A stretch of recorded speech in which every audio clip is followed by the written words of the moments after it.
good time. I'm having a ball. Don't stop me now. If you wanna have a good time, just give me a call. Don't stop me now. I'm having a good time. Don't stop me now. I'm having a good time. I don't wanna stop at all. Yeah. Hello again from the lakeside. There's no doubt the Dutch influence on the game of darts has steadily increased over the last few years, and a lot of it because of Raymond van Barneveld. He's dominated this event. The Dutch world champion leads the way this afternoon.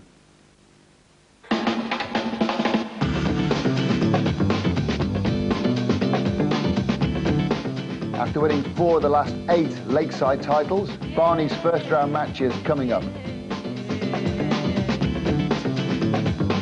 The next generation of Dutch players want to make their mark. We'll see how 21-year-old Jelle Klaasen performs. And yet another Dutchman hoping to make it through to the last 16 is Vincent van der Voort. There's a strong Scottish contingent here at the lakeside. We'll see if Gary Anderson gets the better of his nerves and great friend Gary Robson. A prize on offer this week, the chance to join us for the weekend and make a grand entrance into the lakeside. Monday to Friday, Bobby takes on a challenger. Actor Graham Cole from The Bill was here yesterday. Old Bob versus the Old Bill. On the subject of sport as a teaching aid, Andy Fordham and Dennis Taylor discuss how important maths is for them to play darts and snooker.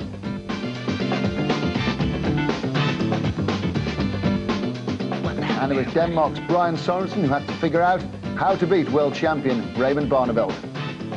I feel great. I have a great afternoon and I have a great morning, so I'm going to give him a game, so I'm up for it.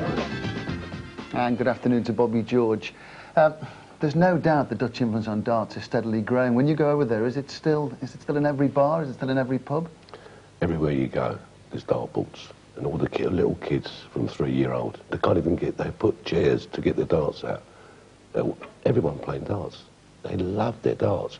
Because Raymond won it, first time he won it, they thought, well, he became a star himself. And they think they can become stars themselves by playing darts. It's everywhere you go. You go in get me petrol, hello Bob. Everywhere you go, they recognise me, so obviously Raymond is the king over there. Yeah, what? You go there an awful lot. Can you still see a steady increase? Is it still on the up? Massive. When you do an exhibition, packed. It's unbelievable. I mean, early 80s probably, in England it was like that. But the Dutch definitely took over the dart world, definitely. Because there's loads of people playing, and they're getting loads of talent. The more people play, the more talent you're going to get. We want China to play. That'd be a good one if China started playing. Well, there's absolutely no doubt the 4 times and defending world champion Raymond Barneveld deserves a lot of the credit.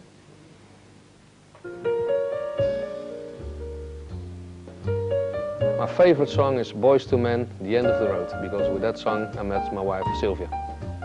My sporting hero is Marco van Basten, soccer player and speed skater Dan Jensen from the United States. My greatest checkout of all time was a 146 checkout against Daryl Fitton in the embassy of 2005. If I was an animal, I would be a cat, because I like lazy people. I want to describe myself in 3 words. I'm lazy, honest, and I'm shy. My favorite film, The Lord of the Rings trilogy. My favorite food is Japanese food. My hobbies are computering and golf. My greatest day is the 11th of January 1998, because that was the first time I won the Embassy World Professional Championship. The best thing about darts is winning. Are you ready? Ladies and gentlemen, let's play darts!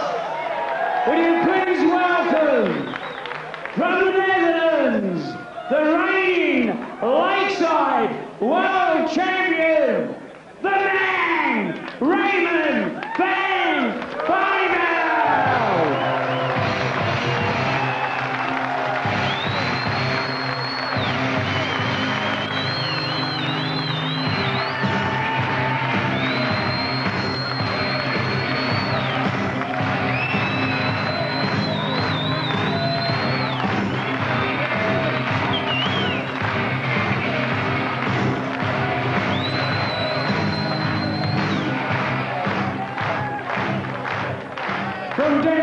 the reigning British Open champion, welcome, Brian Sorensen!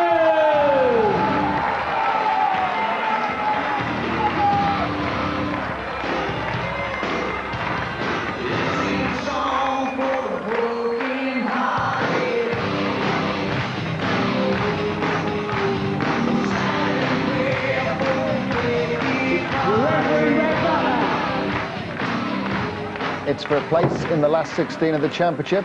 Commentary by John Part and Tony Green. Yeah, thank you, Ray. And excitement already building for this match on the stage. Well, Brian Sorensen, he has just won in the last year the British Open champion, very prestigious. But this man here, Raymond Barneveld, the King of Holland, well, to be quite honest with you, John, he's looking for that 5-time. There's only Eric Bristow ever done 5 championships in the event. He's won 4 as Barney, and how much he wants to equal that record. Well, yeah, of course he's made it. He's stated that that's his goal, and he said that before he won his 4th even. So he's going to be looking to be fierce tonight. Brian to throw first. Very best of order, please. Game on. Well, he's away. Is Sorensen, and all round the board, 95. just having a trip. Well, if we go by averages, and I think we can reflect back on last year, that the champion, Raymond Barneveld, had an overall average for the championship 60. of 97. Now that wins any championship. But every game is on the night. 140. And could this be the night for Sorensen?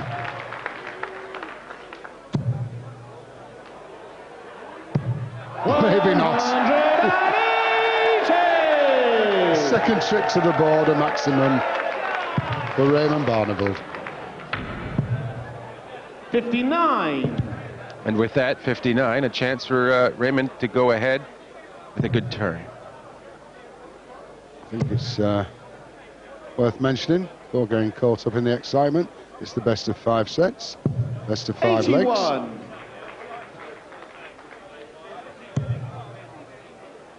Well, Sorensen still in control of the leg if he can get some score.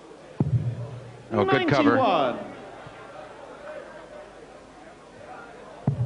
Yes, Sorensen 116. 140. Brian, you require 116. He's going to have to hit it. Singles 16 or 20. Double 18. Oh, look at that, 80. just a fraction. Raymond, you require Yeah, very good try. 40. But double top for an early break. Double 10. 30. Surprising, but first leg of the Brian, you match, these things require happen. 36. Well, we saw how near his last start was. The first at the double. He's got 2 to go. Switching across for double 9. 27. Raymond, you require 10. It happens.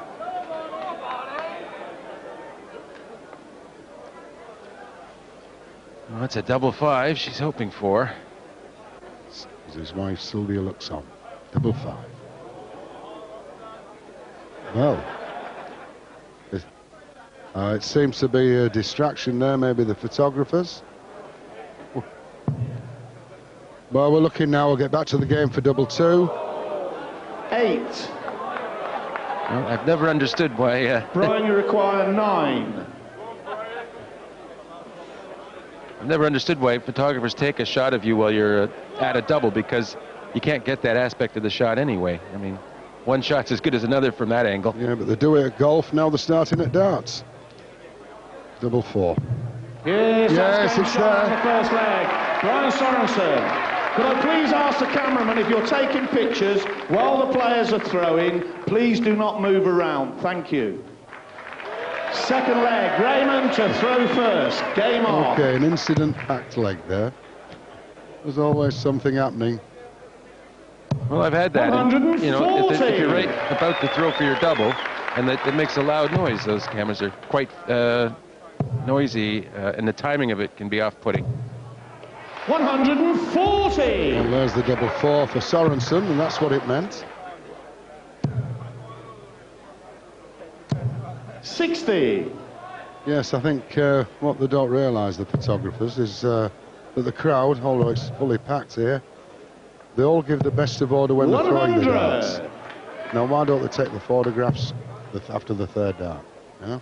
It's the same in golf. Why do they wait till the putt? Or even the first couple of turns, I think you're more of a rhythm, and you're less likely to notice it.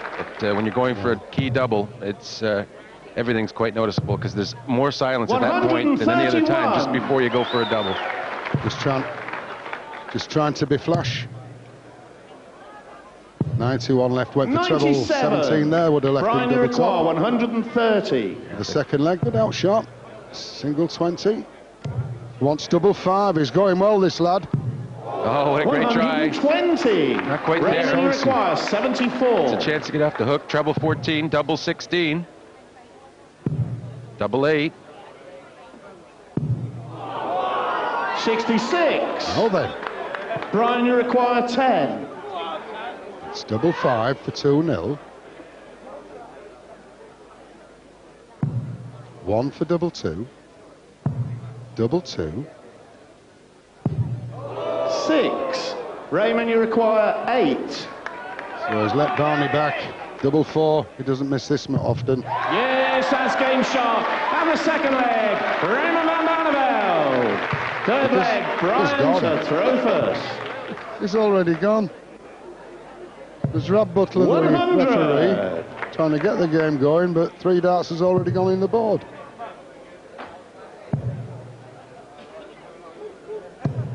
$100.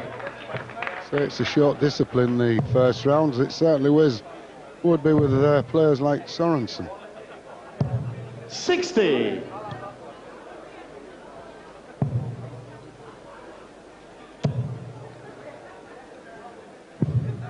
57. Lives in Malmö in Sweden, but plays for Denmark. 100. Well, there hasn't been much.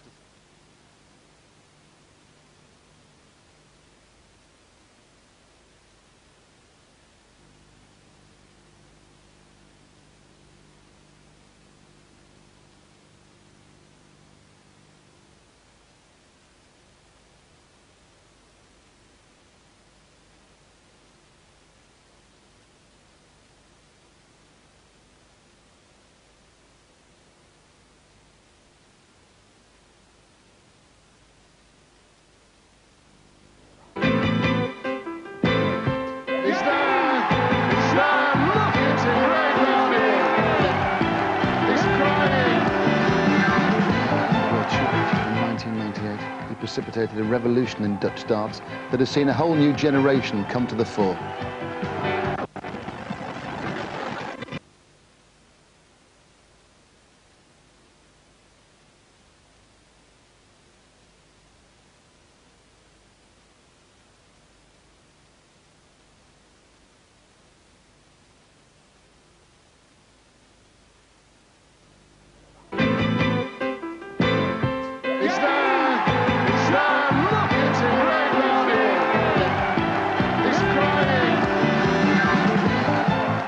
When Raymond van Barneveld won the World Championship in 1998, he precipitated a revolution in Dutch darts that has seen a whole new generation come to the fore.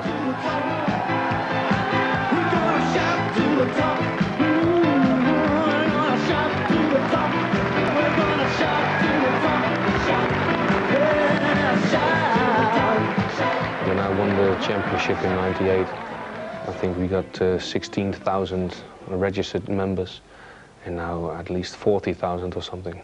It's unbelievable. A 16-year-old boy, Michael van Gerwen, from Boxtel in Holland. He was 16 years old. He went to the Norway Open, and he was playing the youth championship. And he was allowed to play in the seniors as well, and he won both tournaments. So it's unbelievable. He beat Ted Henke, Albertine Resses, Tony Martin in the final, Robert Wagner. 16-year-old boy from Holland. Amazing. Amazingly though, young Van Herven may not even be the best teenager in Holland.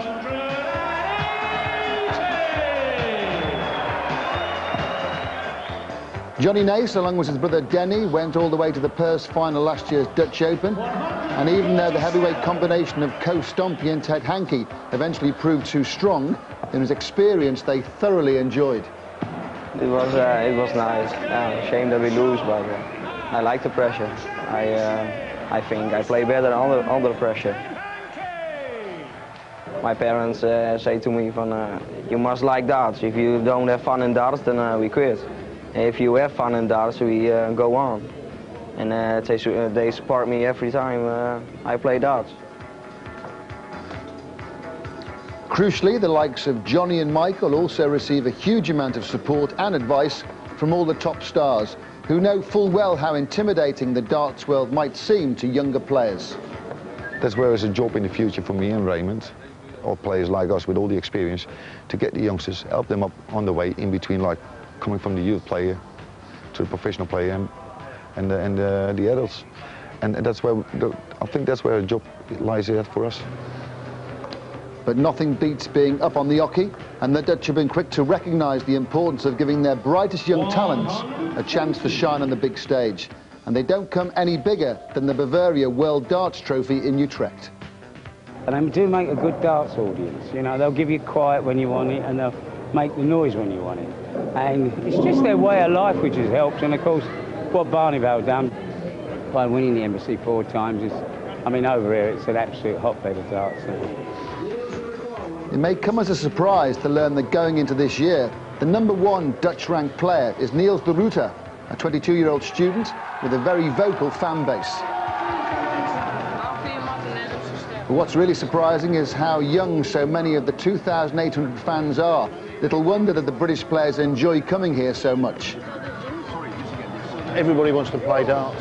You go into a bar, I mean, you've got youngsters, which we've got around us here, you know, they all want to play, and they just keep playing. I've done exhibitions in bars here, and they play darts while you're doing the exhibition. It's the only way they enjoy doing it. It's amazing. But it's not just the youngsters who come out in force to watch darts in Holland. Women make up their fair share, not just of the spectators, but also of the players.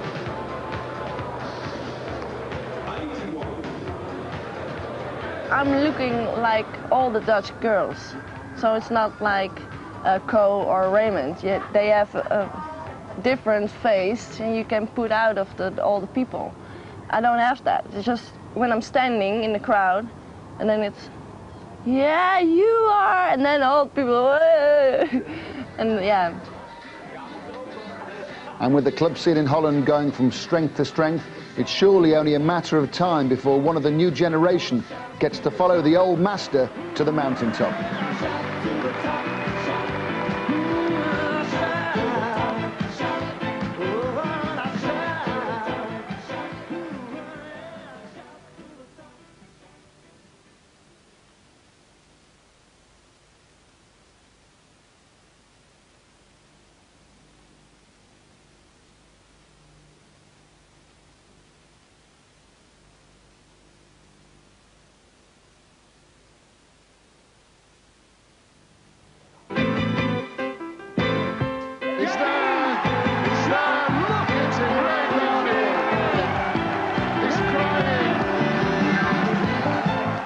When Raymond van Barneveld won the World Championship in 1998, he precipitated a revolution in Dutch darts that has seen a whole new generation come to the fore.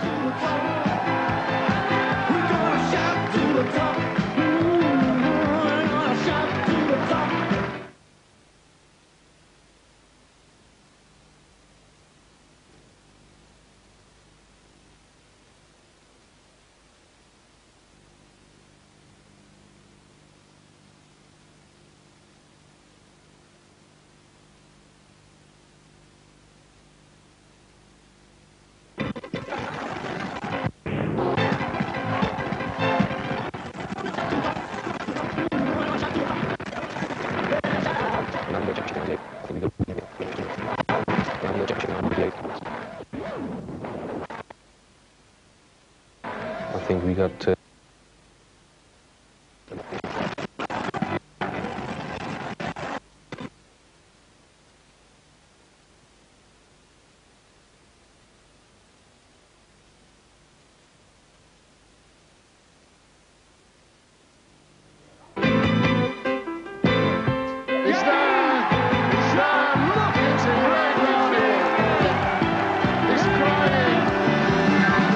When Raymond van Barneveld won the World Championship in 1998, he precipitated a revolution in Dutch darts that seen a whole new generation come to the fore.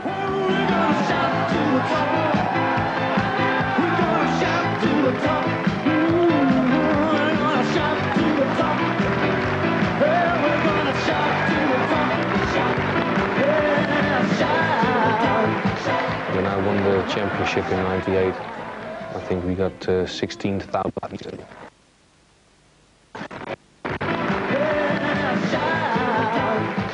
When I won the championship in '98, I think we...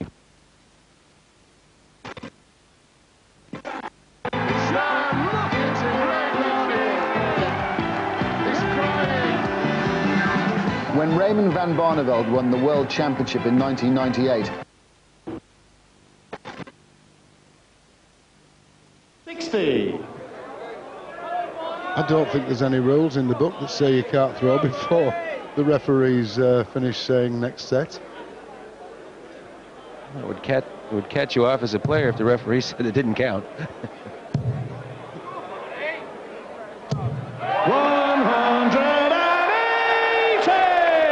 Yes, it's got them going. The maximum from Barney. 100!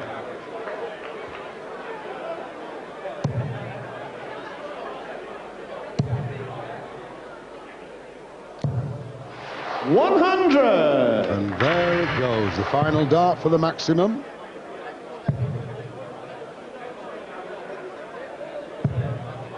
Yeah. 41. Barneveld looking to break right back in the perfect position to do so. 140. In this leg of 180, 140 is down to 81 after 9 darts. And still on 300. Sorensen having thrown first. Settling down by the looks of it. Raymond, you require 81. Treble 15 or treble 19. Double 16. 49. He'll be coming back.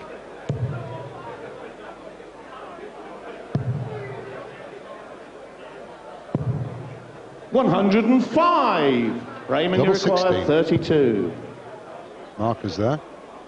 Yes, that's game shot. And the second leg, Raymond van Barneveld. Third leg, Raymond to throw first. Game on. So the first 2 darts gone against the darts. But he's really getting into it now. The 180s are coming. Already 4 in the match. We're only in the second set. Well, this time Sorensen staying close to with him. 81. Francis Onselaar, the world's #2. Sure, we could be seeing her in the final this year of the Ladies' Championship. Still a match to go. 57.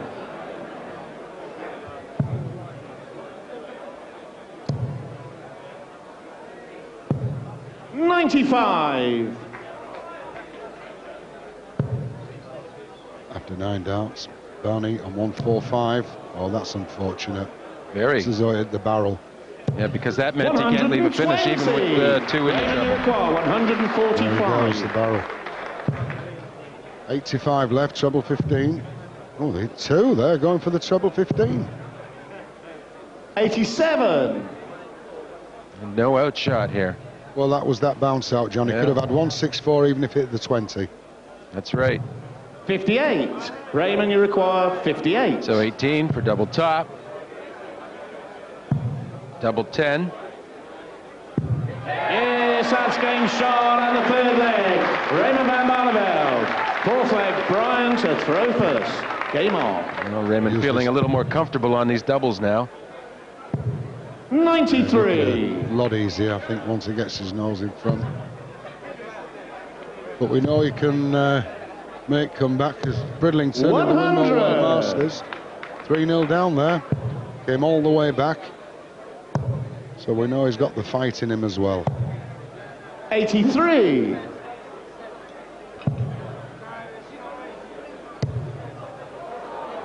Coming Robin Hood.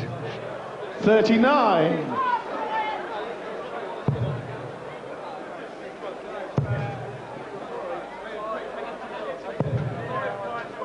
53. There it is, and if you'd have been down the pub and put another one in, you'd have won the match. 43.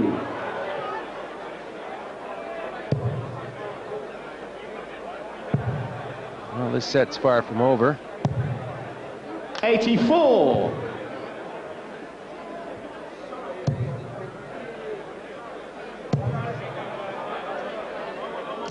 Yes, right in the corner.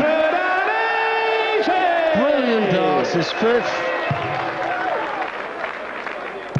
But it's still a chance for Sorensen to take. 100. Raymond, you require 139. Yeah, he's certainly capable. Treble 13, perhaps. Well, he went treble 19. So he's left double 99. top. Brian, you require 88. Treble 20 to leave double 14. Treble 18. Ball. Unlucky. 63. Raymond, you require 40. 4-2-0. It's double top. It's not No over, scores. folks. Brian, you require 25. A little smile from Sylvia. There'll be a bigger smile. We can take 25. 17 double 4, 9 double 8. It's double 8. Oh, nearly hit the treble. There it is. It's not game shot over. and the fourth leg. Brian Sorensen. Fifth leg, Raymond to throw first. There it is, the double to take the fourth leg, and 4 has been the lucky number for Sorensen. He should have lost the fourth leg of the first set and somehow 57. took it in the end, and he's taken this one, amazingly.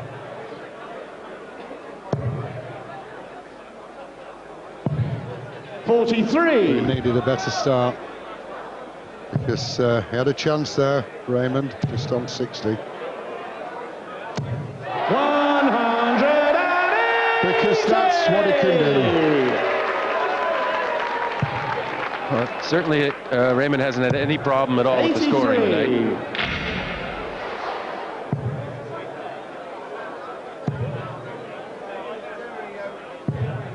94. Well, here we go. Hundreds. 9 for Raymond. 140s, 5 for 59. Raymond. Look at that. Raymond, you 6 require 180s. Brian Sorensen, 15 100s. 4 140s. Well, he wanted a big outshot there, the biggest. 134. But he's done just as well anyway with Sorensen way back at 316. 60. Raymond, you require 36. Now it's double 18 for the set.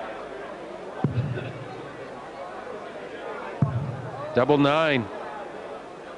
Yes, that's game shot. And the second set. Raymond. Watching this one with Martin Adams. Martin, he seems to have found some rhythm, Barney. 6 180s. Yeah, he needed it after that first set. I mean, some of the finishing was really scrappy, and to be honest, he didn't look comfortable at all, and he's starting to sweat and everything. Brian's putting a real fight on, but do you think that photographer incident, do you think that's affected his game?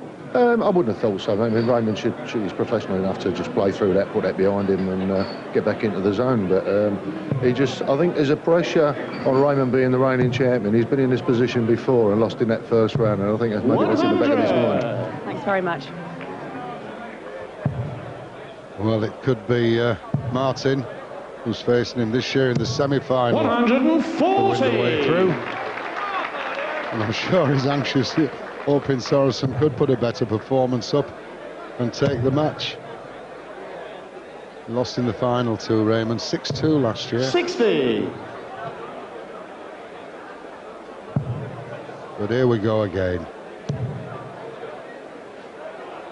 Yes, another one. 180. But they look so knitted together, don't they? Everyone that we've seen so far. 43. Same corner. 135. Raymond's had a 180 in each of the last 5 legs, so very consistently scoring. And he's needed it because the doubles have 40. really given him the scare. 46. Well, double 16 for another leg. That's how far he is away from the doubles. 30. Yet the trebles are easy. Well, see, the treble 20 never moves. It's always in the same place, whereas your finishing double goes all around the board, doesn't it? So it is a sort of a different aiming 84. process. Raymond, you require Well, 16. it's double 8.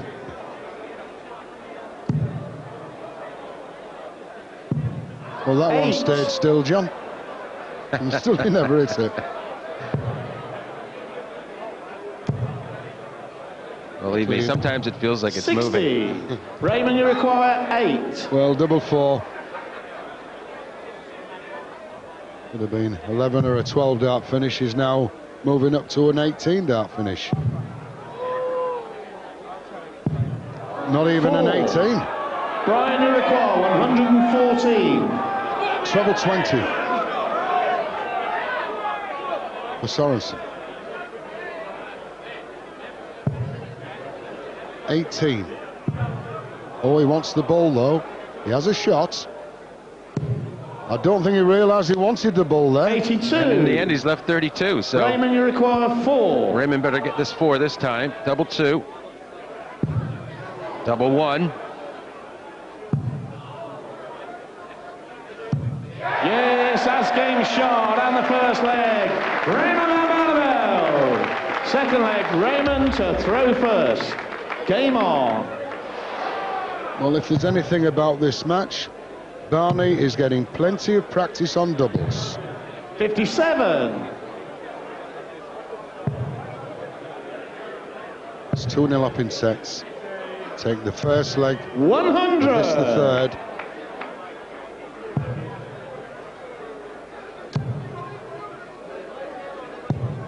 $94.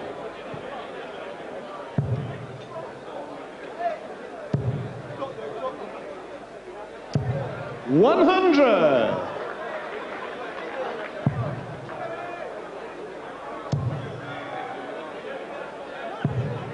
58. Chance for Sorensen here to take control of this leg, but 100. well, there it is. A little bit of a kissing in. Number 1. We've lost 3 seeds so far. The 5th, Tony Eccles. 7th, John Boy Walton. The 8th, Ted Anke. 90. And the Danish flags fly. And well, 2 of those seeds are also ex-champions. So we have another ex-champion looking in much better shape, up 2 sets to 0, but certainly had some scares so far.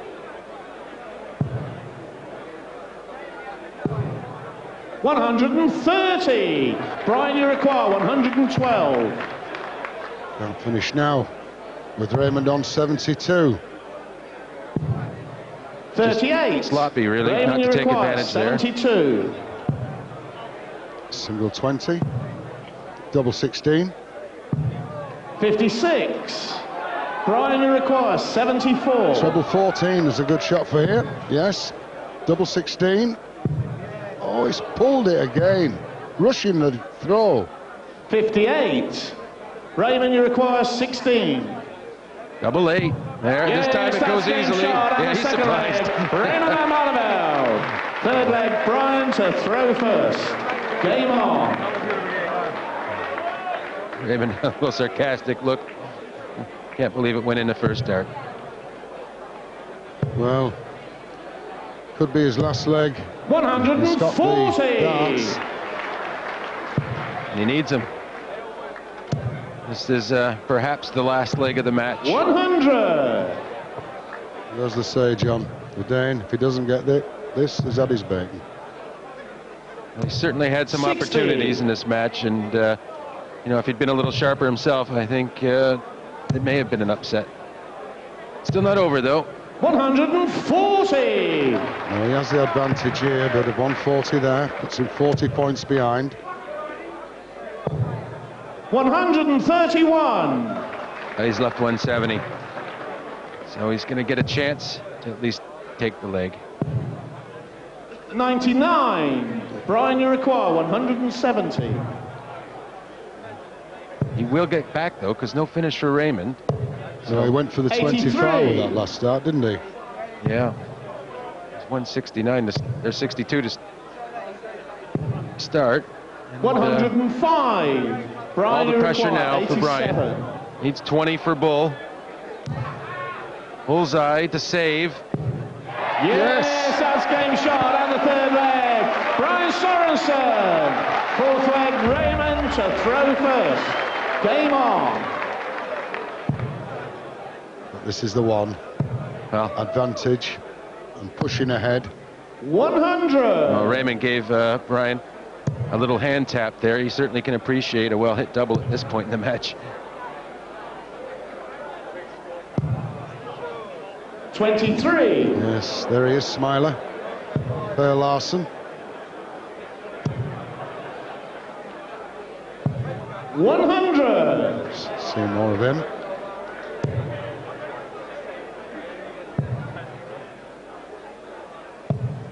$81. Yes, 80 plus these. 57. Well, I'm afraid it must be a maximum here.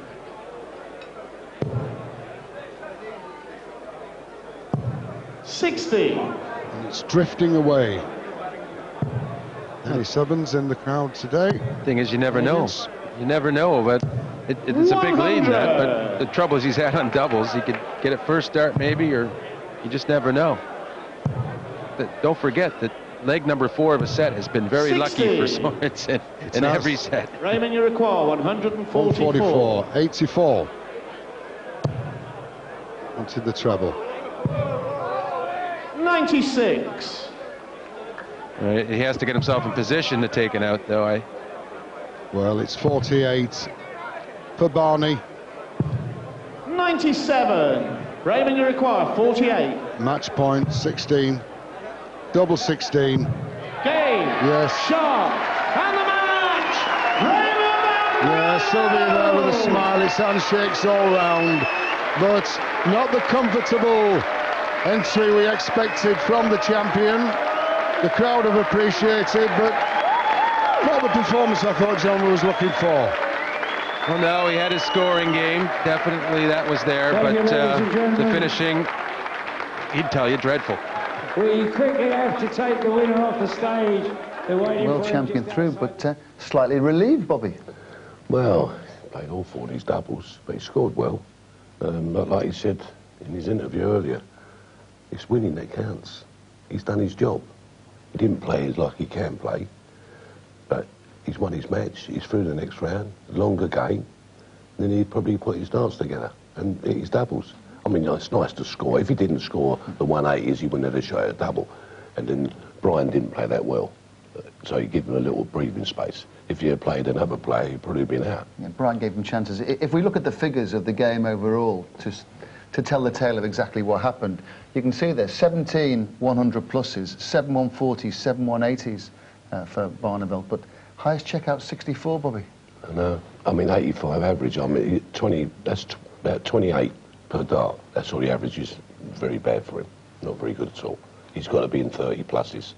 But it happens, you know. If you have a bad game, but as long as you win, that's the most important bit in darts, is to win the match you play. I was talking to Brian last night. He was just kicking himself for offering the chances up. Well, he didn't play so well. He was going for treble 80 and hitting big 4. I mean, he was going for doubles and hitting the wrong, going for 16s and hitting 7s. He didn't play at all well. Brian didn't. He had his chances. If he had took the first set, all them doubles out, all them darts out of double he had, he'd probably turn the game round. But he didn't take his chance, and Barney done the biz on it. If Raymond is watching this afternoon, he won't like to be reminded of exactly what happened with his finishing. So 0 out of 6 on double 20, and then when he had to go over for 18s, 1 out of 4. Down for 16s, 3 out of 12. Goes up 1 for the double 8s, 1 out of 7. And then when he has to go across the board, over to 4s, 1 out of 5. And then when it went down to double 2, 0 out of 5. Don't go for double 2, that's what I said. Leave double 2 out. I'm beginning to wonder how he won the game when you look at that finish in there. He did it some doubles because he's got through. Well, he had a chance. See, if you got the amount of darts out of double, your opponent's giving you the chance to have amount. That's the difference. If he played someone else, he probably would have, he might have just been pushed a bit further. Do you think the fact that a lot of the big names, established names, have been going out of the Championship early, that was surely playing on his mind too? Well, when he started off the first set, he must have thought, I'm going to go out here if I don't buck up. And I thought he was going to. But experience, being on that stage, all them games he's played, and he thought about what he was doing. He's sweating up, mind you. Started to sweat. The old Shaky Stevens coming in. Well, but he'd done a bit. I'll tell you something else that's in his mind. Equalling Eric Bristow's 5 BDO World titles is very, very important to him. And once that thought comes into your mind when you're trying to play in your first round and all those other big names have gone out, maybe that played a part a little bit as well. Well, it's lovely to... I mean, he's won it 4 times. It's lovely to win it 5. But you still got to play darts. You can't think about it. You got to do it. That's the difference. You can say, I'm going to win it. He's winning it is the hard bit. But the guy's got the ability, he's got the experience, and he's got the mental bit in his head to win. You've got to win. You've got to have that killer instinct to win. And Raymond's got it. There were actually 7 Dutch players who won through to play in the first round of this year's Lakeside World Darts Championships. There's no doubt about it. The popularity of the sport in the Netherlands continues to grow.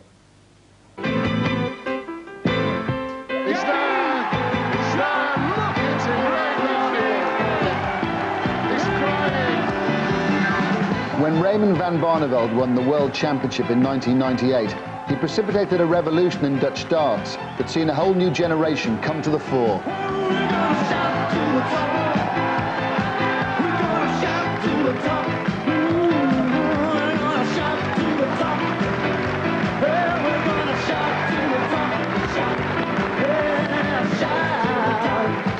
When I won the championship in '98, I think we got 16,000 registered members, and now at least 40,000 or something. It's unbelievable. A 16-year-old boy, Michael van Gerwen, from Boxtel in Holland, he was 16 years old. He went to the Norway Open, and he was playing the youth championship. And he was allowed to play in the seniors as well, and he won both tournaments. So it's unbelievable. He beat Ted Henke, Albertine Resses, Tony Martin in the final, Robert Wagner. 16-year-old boy from Holland. Amazing. Amazingly, though, young Van Gerwen may not even be the best teenager in Holland.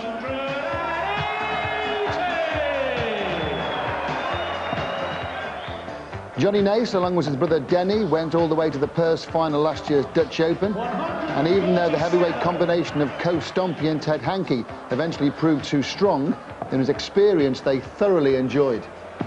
It was nice. Shame that we lose, but I like the pressure. I think I play better under pressure. My parents say to me, you must like darts. If you don't have fun in darts, then we quit. If you have fun in darts, we go on. And they support me every time I play darts. Crucially, the likes of Johnny and Michael also receive a huge amount of support and advice from all the top stars, who know full well how intimidating the darts world might seem to younger players. That's where there's a job in the future for me and Raymond, or players like us with all the experience, to get the youngsters, help them up on the way in between, like coming from the youth player to the professional player and the adults. And that's where I think that's where the job lies at for us. But nothing beats being up on the oche, and the Dutch have been quick to recognise the importance of giving their brightest young talents a chance to shine on the big stage. And they don't come any bigger than the Bavaria World Darts Trophy in Utrecht. And they do make a good darts audience, you know. They'll give you quiet when you want it, and they'll make the noise when you want it. And it's just their way of life which has helped. And of course, what Barneveld done by winning the Embassy 4 times is, I mean, over here it's an absolute hotbed of darts. It may come as a surprise to learn that going into this year, the #1 Dutch-ranked player is Niels de Ruyter, a 22-year-old student with a very vocal fan base. But what's really surprising is how young so many of the 2,800 fans are. Little wonder that the British players enjoy coming here so much. Everybody wants to play darts. You go into a bar, I mean, you've got youngsters, which we've got around us here, you know, they all want to play, and they just keep playing. I've done exhibitions in bars here, and they play darts while you're doing the exhibition. It's the only way they enjoy doing it. It's amazing. But it's not just the youngsters who come out in force to watch darts in Holland. Women make up their fair share, not just of the spectators, but also of the players.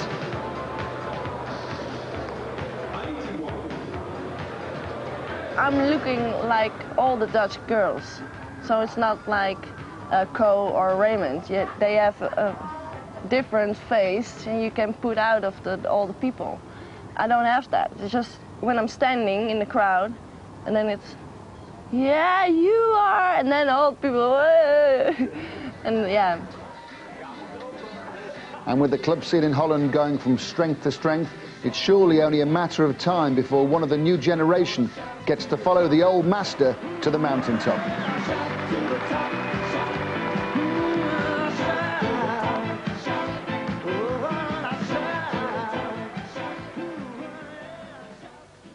Well, there's no doubt, absolutely. We just keep talking about this all afternoon, Bobby, that Britain used to dominate darts, but the Dutch and the Scandinavian countries are starting to take over, perhaps, in the future. There's a sort of a warning for British darts players. Well, we teach the world all sports, and they beat us up in the end, don't they, Ray? We teach the world football, cricket. We get beaten up. We're teaching the Dutch how to play darts, and they're beating us up now. Well, we're doing all right in football and cricket nowadays, Bob, and rugby. Well, we ain't doing so well in dancing, are we?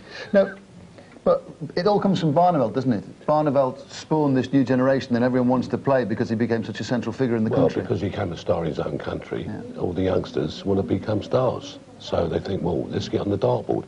But they've got a lot of tournaments over there, and they've got a hell of a lot of youngsters playing. We've got the system in this country, but probably not as many as the Dutch have. And our travel, in Holland, 2 hours, you can travel the country. But if you come from Wales, you're a youngster, you can't get down to the south coast in 2 hours. Problem is travelling as well. Doesn't help the youngsters. So the young British players have just got to pick up the mantle and try and improve. Well, they've got to try and improve, but I think it's up to the parents to take the children to the tournaments. The Dutch take their kids. That's the difference. So youngsters can't go travel on their own. They've got to be taken there. So if you've got your parent putting themselves out to take the children to play darts, then you're going to get more kids turning up to tournaments. Are you saying it's become... You get a better standard. It's become more family-orientated? It's family. It's down to the parent. You can only teach the youngsters if the parent's interested. If the parents are not interested, you can't get the youngsters to go. Isn't it interesting that the darts is a game that comes from the pub, but we're talking here about a family going to play it. So one doesn't go with the other, really, but they're proving it can work. It used to be a pub. It used to just be a pub game, but it's not a pub game anymore. Youth play all the youth clubs in Holland, all the cafes. All the kids can go in the cafes. In this country, they can't. So they can't compete against... You only get better if you play a better player. So if you play youngsters, you still have to teach the youngsters. You don't just let them win. You've got to beat them. And the more games they play, the more higher standard they play, the better the children get. But it's down to the family. It's a family game. So it's a variation on what you and I would know as the old snooker halls, like darts halls, just places you can go and play. Yeah, but it's not like that now. In Holland, you can play darts everywhere. The kids can go everywhere. And the parents take them. And you're only as good as the parent. The kids are only good in their sport if the parents are interested. That's what we need. Time to see another Dutchman in action now. This is Vincent van der Voort. He was up against Glaswegian Ross Montgomery. Are you ready? Ladies and gentlemen, let's play darts! From Scotland, the man they call the boss, Ross Montgomery!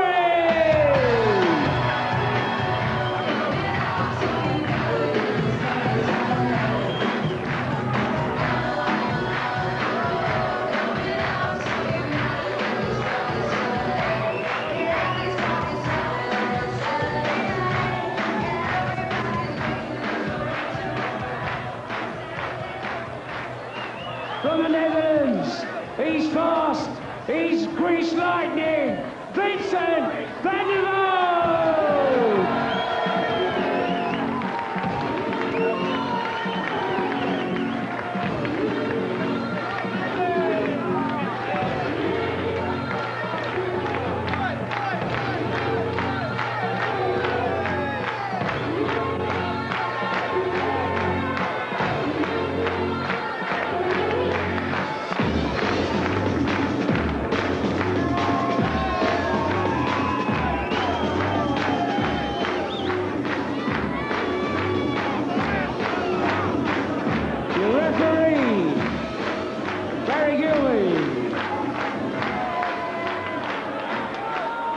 going to join this match at the start of the third set. It's 1 set all.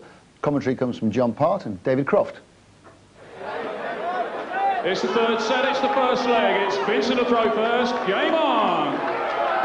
And nothing to separate these two, scrapping it out. We've had a delay. Well, the board has been adjusted. Van der Voort a little slap happy. Well, yeah, he looks like a basketball player, and he slam dunked the thing. So hard that the wedge fell out. So they had to put it back in again. Otherwise, we'd be playing with a crooked board. Helped my game, but not his, I think. 77.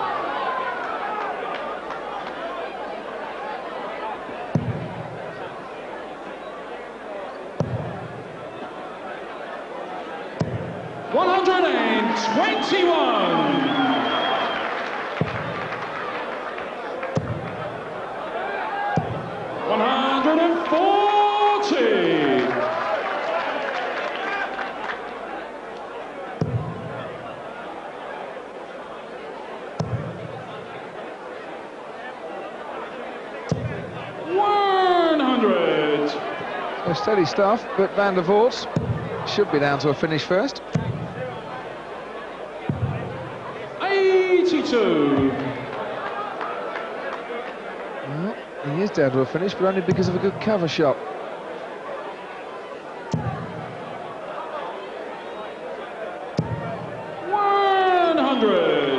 Vincent, you require 142. Couple of trebles needed. Get it this time. Might not be next time because a 120 is a lovely shot.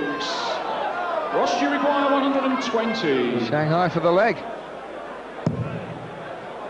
It's a single, still needs the treble 20. Further away though, didn't he? 100. Vincent, you require 86. Let's see how he takes it this time. Well, they got the treble, so that solved the problem of a double 16 left, double 8. 78. Well, he solved one problem, didn't solve the other. Ross, you require 20. Little tap on the board as he walks away. Yeah, I think the wire with the numbers on it almost came off. Doesn't bother Ross. Yeah, luckily he's cool. Didn't move. He's cool, didn't move the double 10 wire. And I think there's still a problem with the board. And it's what Vincent's doing when he takes his darts out. Why is he doing that then? He's just pumped up, animated, whatever. It's not that unusual, people tapping the board or even... He's big, he doesn't know what he's doing. Second leg, it's Ross to throw first, game on. He's not trying to move the board or anything like that. He's just making a point from maybe a foot away, trying to guide that dart into the double because he can't do it from 7'9 1/4. You know, one of those little gamesmanship things you experience in pubs is you're playing a guy and you know, they might, just as they pull their darts out, move the board slightly to the left or right and annoy you, so you have to go fix it before your turn. But that would never happen on this stage. Oh, dead centre, dead straight. 135. Almost the maximum. Can Vincent get one though? No. 140. He's trying.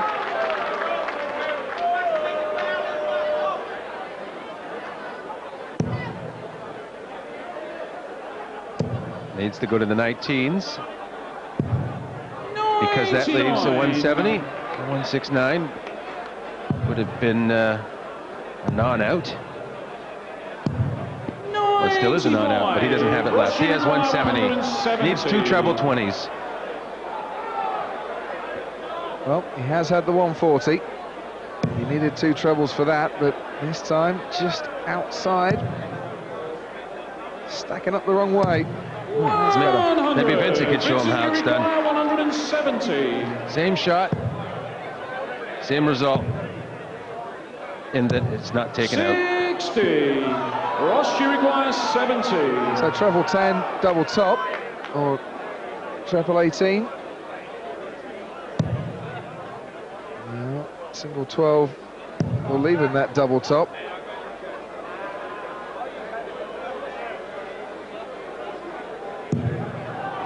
And not on this occasion. 110. See how he goes for this. A few options. Could be bull. Well, he stayed there. He needed a treble in any case. Didn't get it. Ross, you require 40. For 2-0 in this set. It's double top once again. Yes, let's go shot and a second leg. Ross Montgomery. He's starting to prove a point here. To throw first. Game on. Living up to that nickname of the boss. He's muscling in, and Van der Voort's having to raise his game. 21. That's the dart that won the leg. Maybe someone cried out there because he turned around quite sharpish. 60. Yeah, well, it's best when you can reply with your dart scoring or taking the doubles. 100. Let the tungsten do the talking.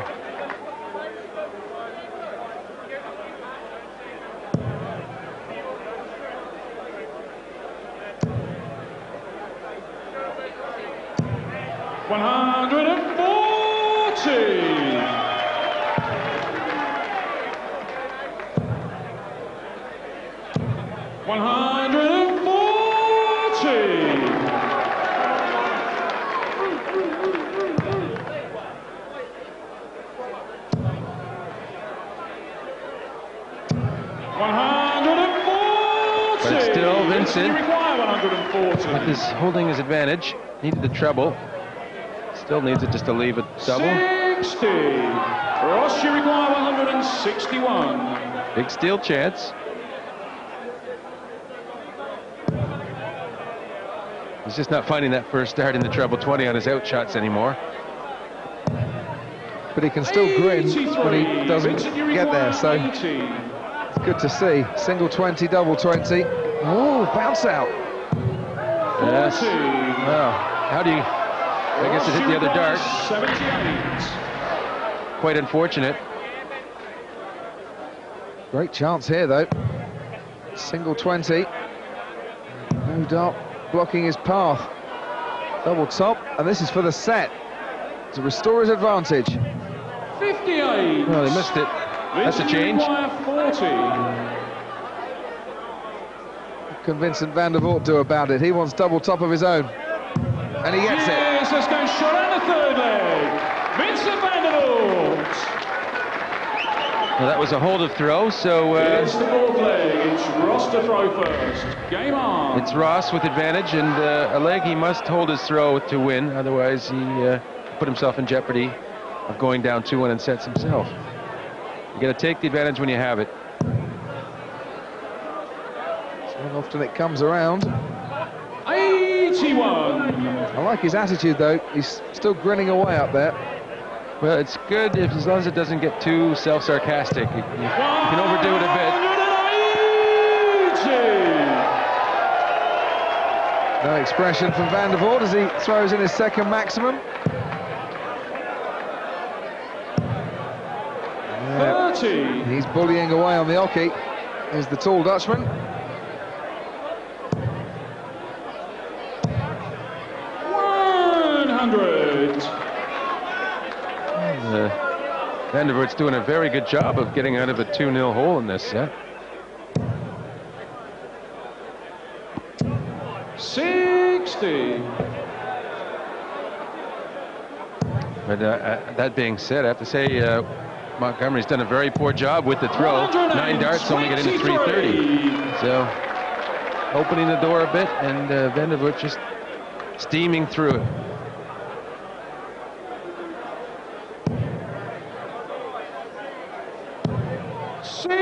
Vincent, you require 98. Well, goes treble 20, might go 6 for double 16. He's got bags of time to get this. Yes, let's go shot on a fourth leg. Vincent van der Voort. But time waits for no man. And Vincent van der Voort wants to get this done as quick as he can. Game on.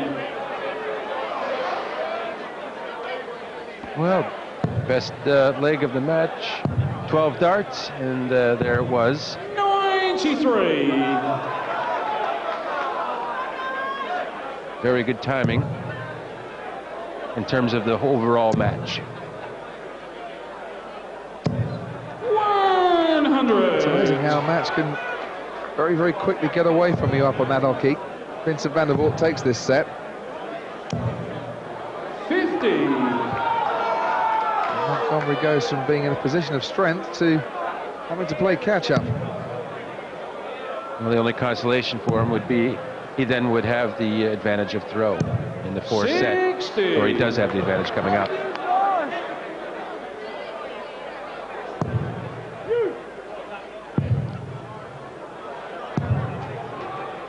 But he'll have to do more with that advantage than he just did in that last leg. You have to really at least get tons steady, make the guy have to get the 12-dart game to break you.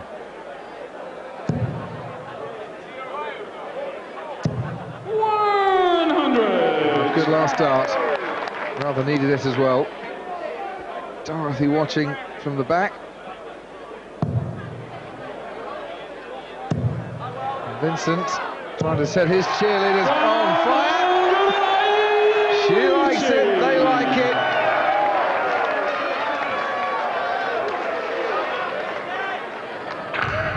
How about it? How about it? What a reply this could be, though. 100. Yeah, maybe an unlucky kiss. Still a good score. 120. Shanghai for the set. Single 20. Double 20. 80. Sailed on him. Ross Uruguay 101. Now this is a situation he struggled to get the first treble. He really needs a treble here. Must have it. Well, not that one. He's got another chance though. Still 98, treble 20. The first dart of his outshots have been letting him down. It's been the big difference. Van der Voort, though, has 3 darts for the set. Yes, that's going shot. And a third set. Vincent van der Voort. Oh, he's pumped up for this now. Really getting going. It's the fourth set, it's the first leg. It's Ross to throw first. Game on. And he might not be seeded this year, Vincent van der Voort, but he really is a handful. And he has a lead for the first time in the match. 60. No doubting that the former American football player from East Kilbride had the momentum with him in the opening set. Van der Voort has started slower, but once he's got going, 95. Montgomery's found it hard to keep pace.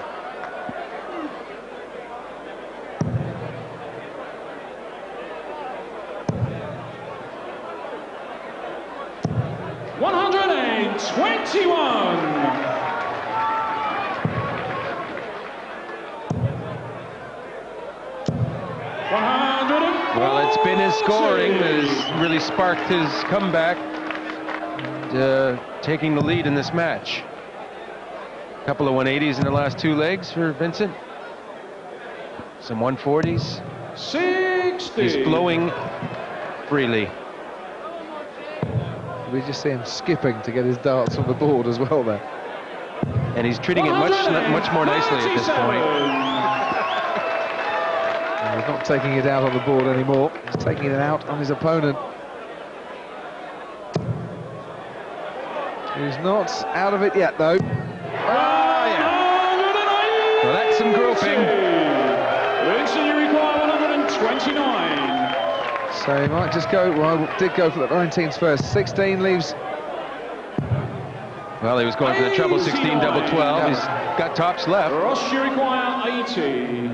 In this case, Ross, he doesn't need a treble, so 20s first. Should now just hit a single for that 1 dart for double top.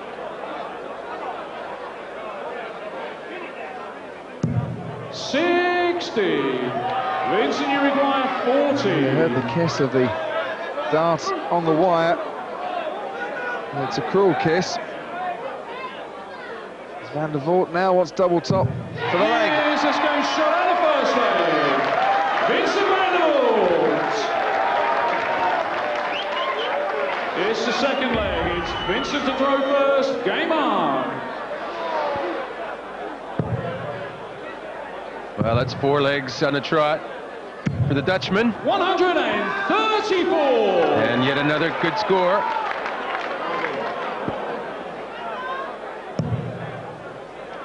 He's already got the break he needed in this set to try and wrap up the match in this set. 60. If he holds his throw here, he's going to be in a very superior position. 100. That's the way to do it. You have the throw, you hit the hundreds. Your opponent needs a 12-dart leg to get the leg back. 55.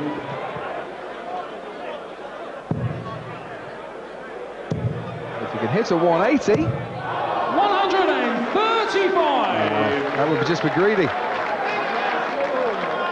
Well, he's well ahead, 254 behind before these darts is Montgomery. 132. 60. Often Vincent, you require 132. you go for the bull to start. Let's see what he does though in this situation. Treble 19. Oh, bullseye. Not fooling around. He wants it over with. 107. He speeded up if that's possible.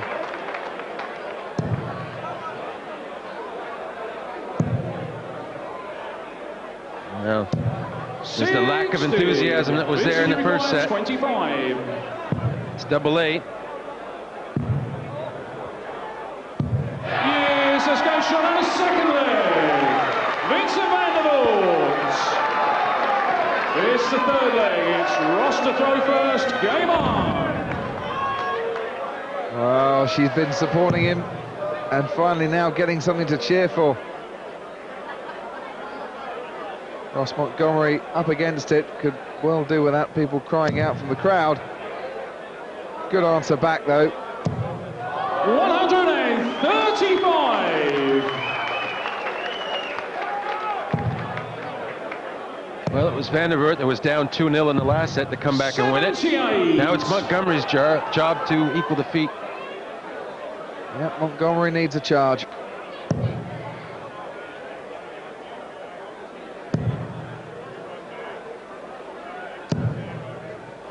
Well, deflecting in that time and deflecting out before. He still lost 5 points in the deal.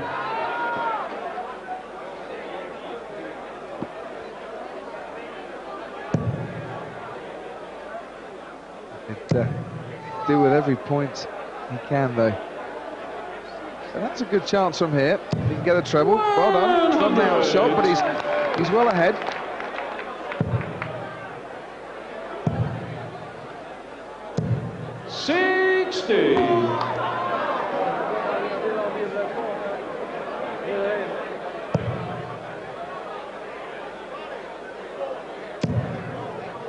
So treble 18.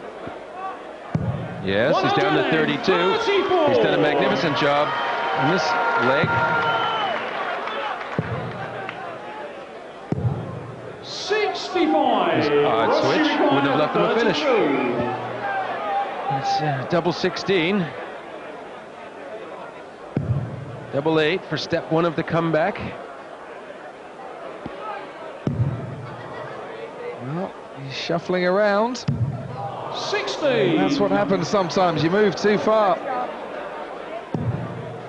Vandervoort didn't leave himself a finish. Might be wishing he'd tried a bit harder. 41. Ross requires 16. I think it's double 8, but I think Vandervoort's very confident he's going to throw well in the next leg with the throw. Yes, let's go shot on the third leg. Bit of relief, but now he needs the biggest effort of the match. It's the fourth leg. It's Vincent to throw first. Game on. And they'll cheer him all the way.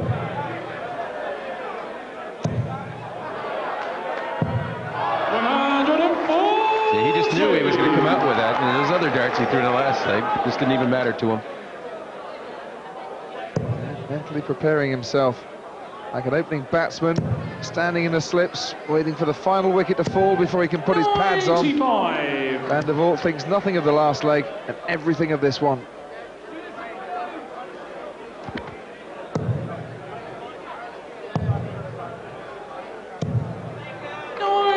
85.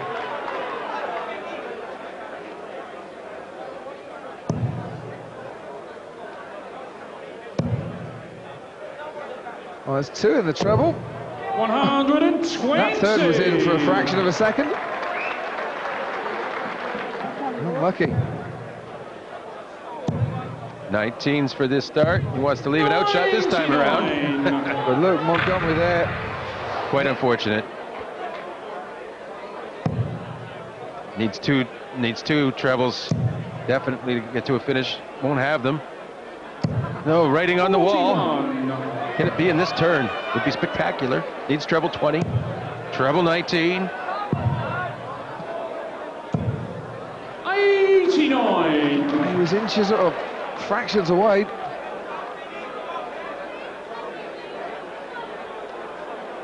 Vincent van der Voort almost on a 167, but it matters little as he will return to the hockey.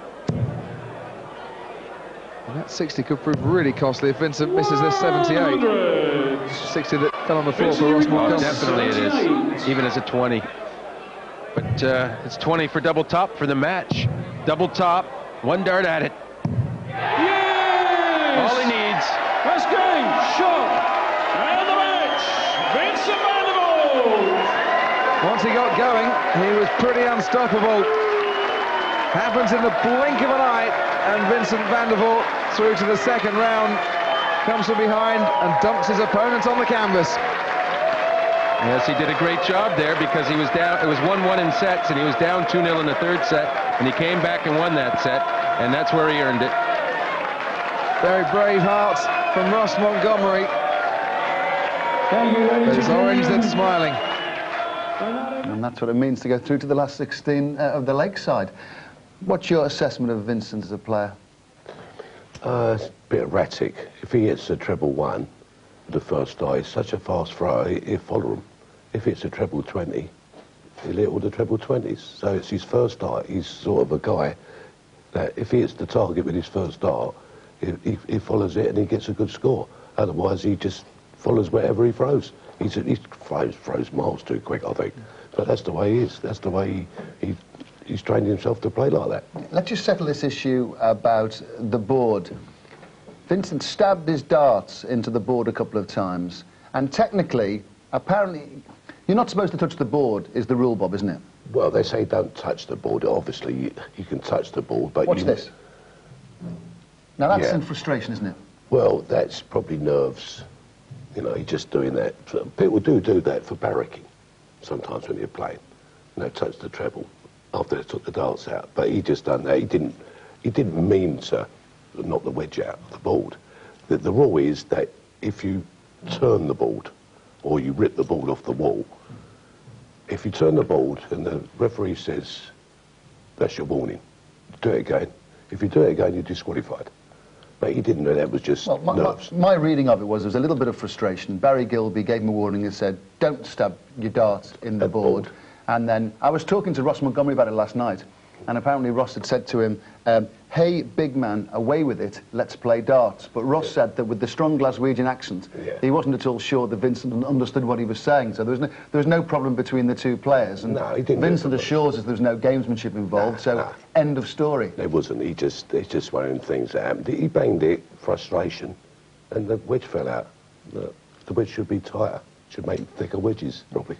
I thought Ross played with a smile and a bit of a strut, and I think we'll see him again. I thought he acquitted himself very well. It was nice to see someone play darts and look like he's enjoying it.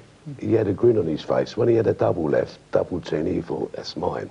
And he had a big grin. He played well. It was a good match. I was quite impressed with him. Did you know he used to be an American footballer? Yeah. He married a cheerleader or something? Yeah, married the cheerleader, but he was saying that he used to play, he was wide receiver, but did you know, Bob, he used to be about 3 or 4 stones heavier and actually played on the offensive line, so he's a tough man to be up against. He's a short sort of guy, he doesn't look like that. Bob, he's built, he's pretty strong, and he's got a good sponsor, he's telling me. He's going on the circuit, going to pick up points, because people come here, they like the experience and they want to come back again. I think he'll do well, because it's if you get a sponsor, you can travel the world. It costs a lot of money.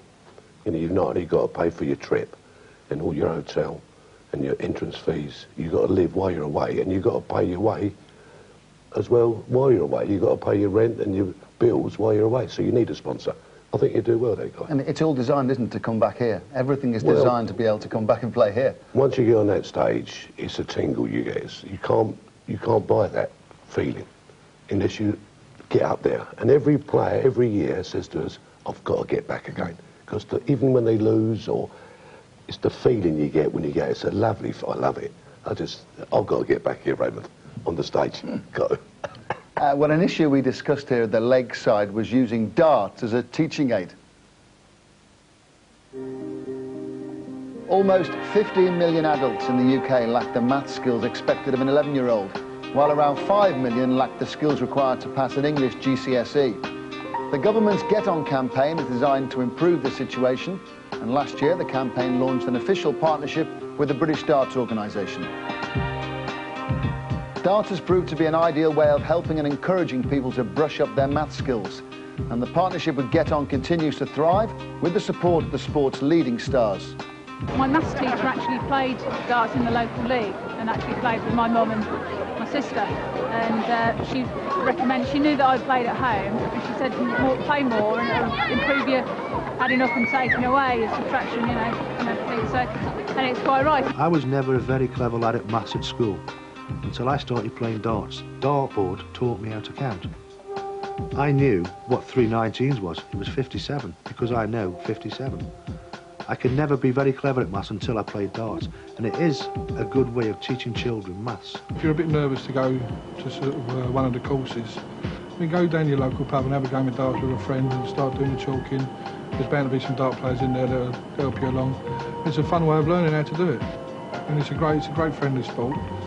When my son started playing, the same thing. He didn't really like chalking when he first started playing, but now he does it, and it just comes natural. I mean, you've got to add the score up, and you've got to take it away. So everything's there. But it's not only darts that can provide help in this area. Such sports as snooker can be just as useful, and recently the 1985 world champion Dennis Taylor paid a visit to Andy Fordham's pub, the Rose in Dartford, to promote the Get On campaign. Maths and snooker it's always applied really from the first game you played. You know, you have to sort of count up what you got if you potted a red and a black, and then to reckon the break up. So you learned quite quickly how to reckon the score up, a little bit like darts. Taylor got a chance to brush up on his maths as he chalked a leg with Andy.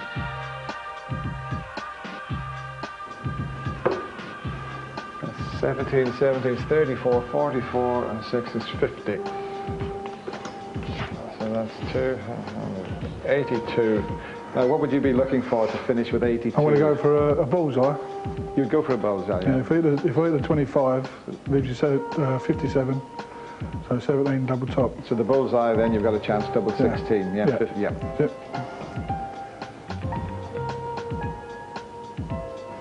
And again, I'll just go my own way. And Dennis also had a few tips for those who need to work on their times tables.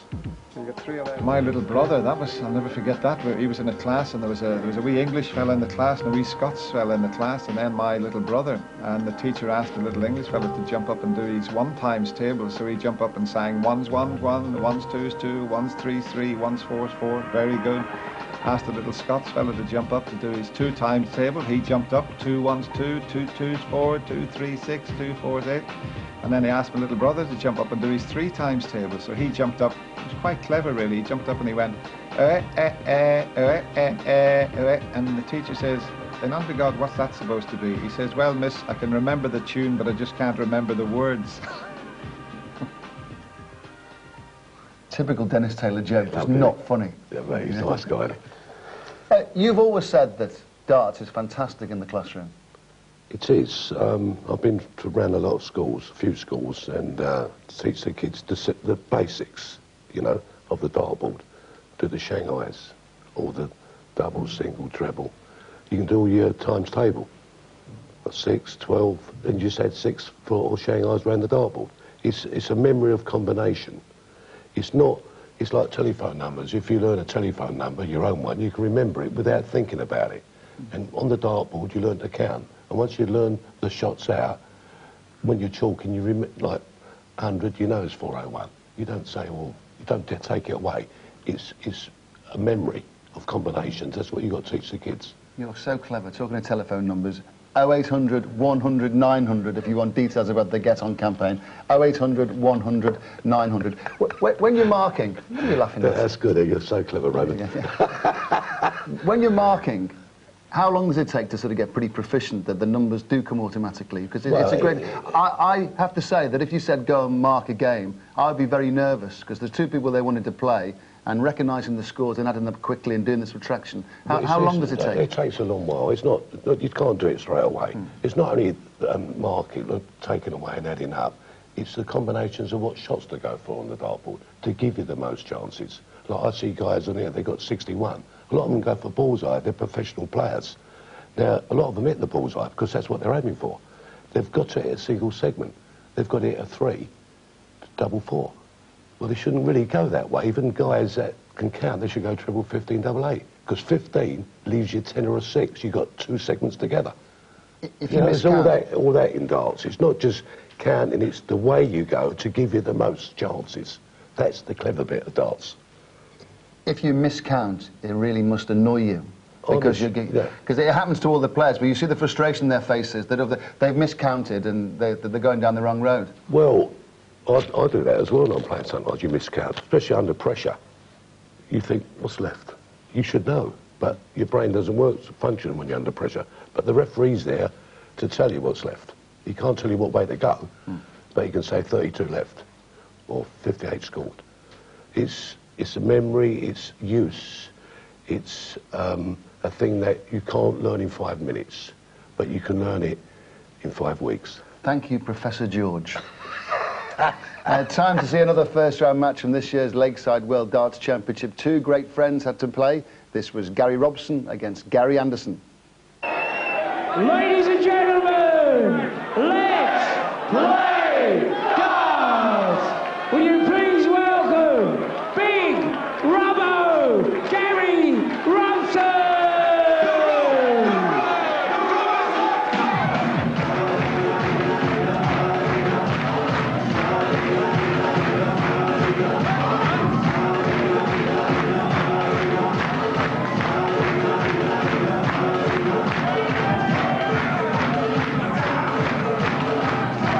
From Scotland, he is the dream boy, Gary Anderson!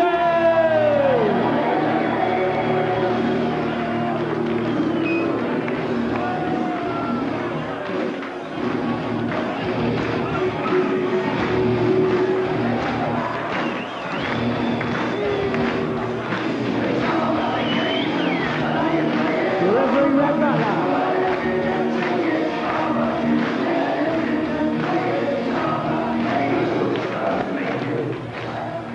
Pick this match up. It's 1 set all, 2 legs all. Commentary comes from John Part and Tony Green.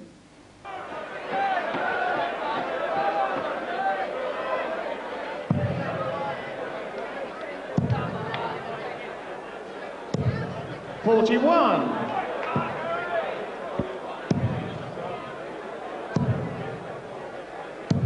'60. Well, he still seems to have the fluency when with the throw. We'll have a look from maybe the side view. That'll give us a better indication.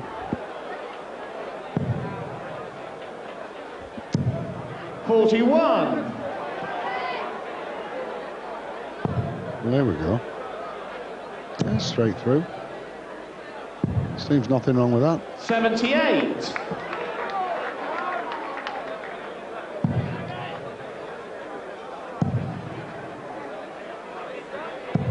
'60. There's another look. Well, Robson just disappeared here. 9 darts to get the 359 with the throw. So Anderson, all problems aside, looking good. We'll try and break and take this third set. 41.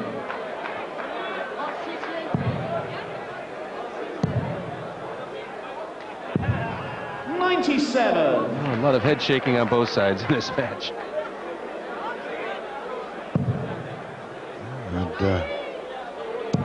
And 1-8 is coming for fun. 60. It's all slipping away. 1-6-6 is no outshot. He doesn't need to worry about that. Well, he scored 16, so 150. 76. Well recovered. And Robson recover. 100. Gary, you require 90. He's for the set potentially. It's double 18.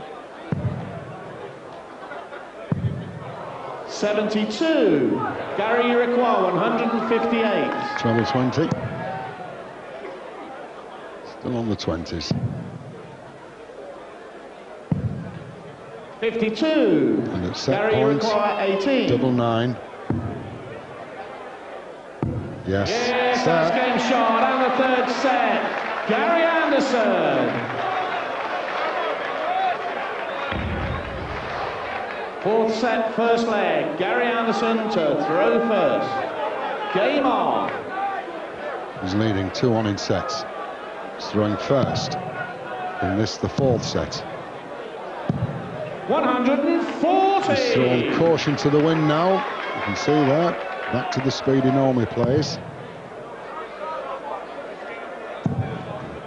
Robbo was really going to have to dig deep. 100. Going straight. There's the speed of them, yeah. 60. Good timing.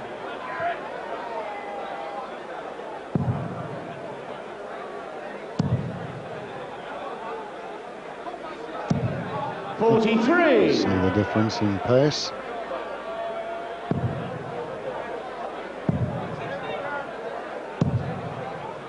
$78. One of each. One of each. All trebles, all different.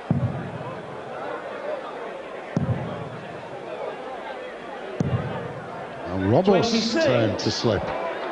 Well, he's been slipping the last 2-3 legs. Let a 2-0 lead escape him in the last set. And not because 99. he was really shut out, just because he failed to take advantage.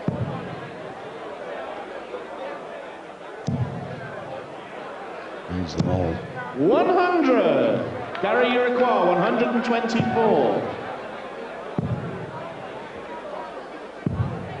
44. Well, he needs a big turn, Robson. Get in, pressurize. 100. Gary, you require 80. It's Anderson first. 65 left. Well, he wanted the treble 15, and then he ended up with a 2.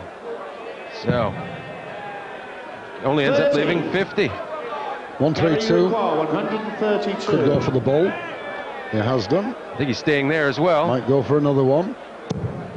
Well, single 17 now. 2 balls are left in double 16. 92. That leaves him double top. Gary, you require 50. But, 10 double top for Gary. Anderson. 40. Gary, you require 40. It's a double top. It is. Yes, that's game shot on the first leg. Gary Robson. He'll feel a little better now. Second leg. Gary Robson to throw first. Game on.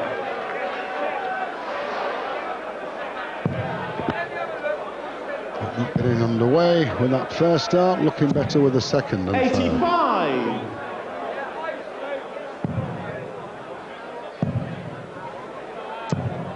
41.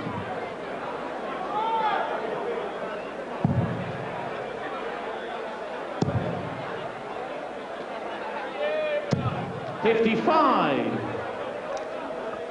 High scoring power came out in the first set. 100. Part of the second. It's disappeared. It seems one of two things happen when you play against 81. your mate. Yeah, you either both play brilliantly or you both struggle. It's been much more of the latter. 100. Don't look back in anger. All friendly. 60. He's 40 points behind before that dart. This will turn it around. 140. Leaves him 120.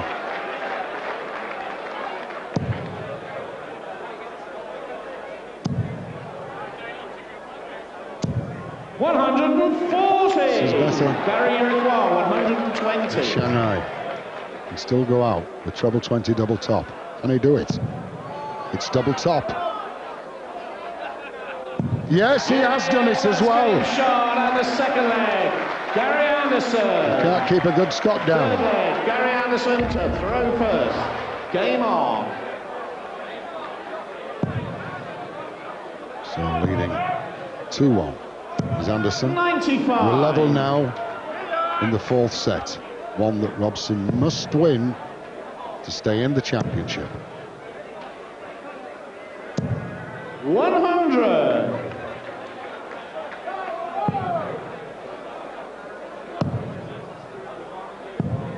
$45. So there's an opening for Gary Robson.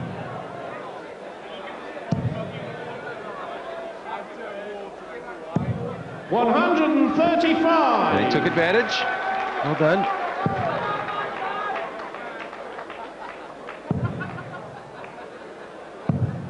$41.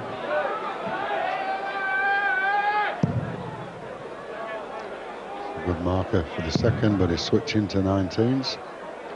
Being better. Staying 80. above.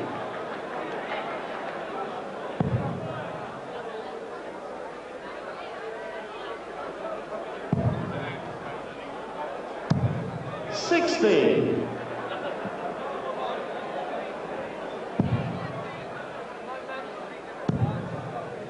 146 left before this start. 60. So Anderson still with a chance here. 140 leaving 120. He's got it. 140.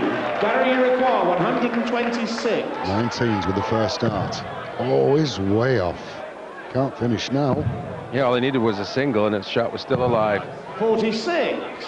Gary Iroquois, 120. This is Shanghai. He's got the treble and needs a single and double top. Never couldn't get it over that other dart in the he single. tried.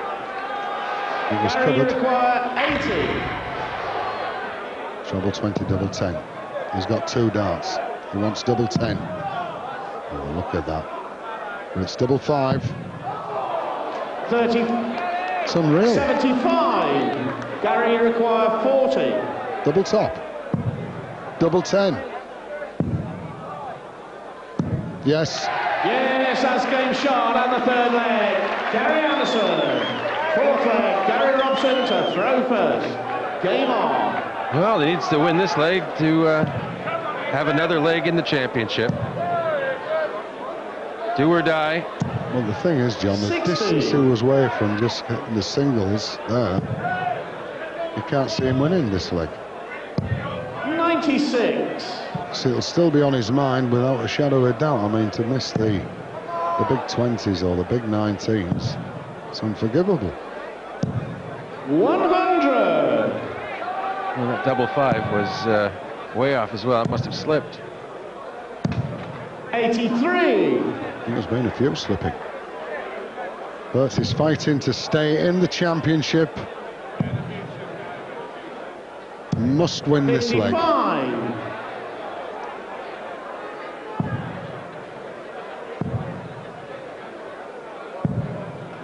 Good cover. 94.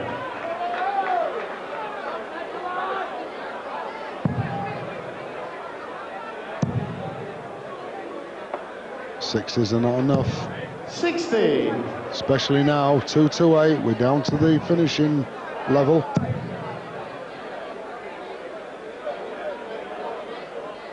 $188.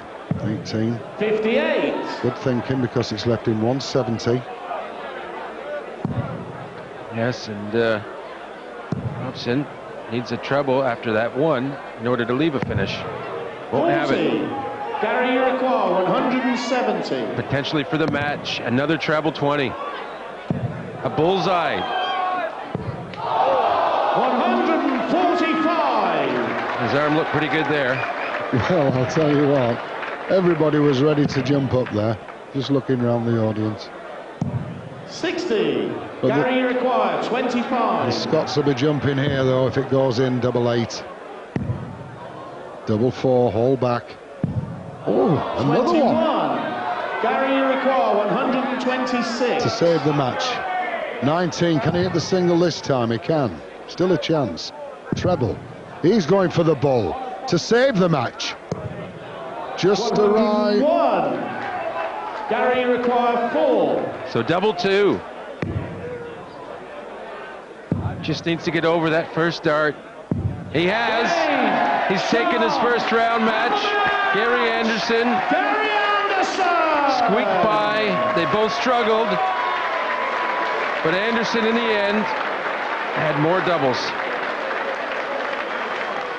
Well, it's emerged since that match that the Association of British Bookmakers contacted the British Darts Organisation before the game, concerned over certain betting patterns on the result of the match. And the BDO has subsequently spoken to both the players. They were satisfied nothing untoward had taken place. We'll hear from the BDO a little bit later on that. More top checkouts from the Championship now. We're going to run a vote later in the week on what is the best. Here's the best so far.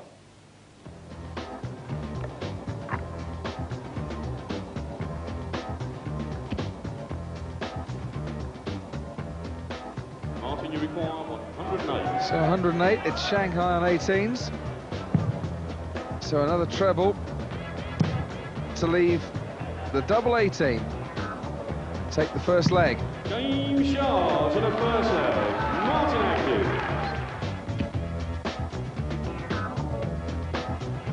Dawn, you require 142. Treble 20 leaves 82. There'll be treble 14 for double top. No, he stayed there. Double 11. It's there. What a finish.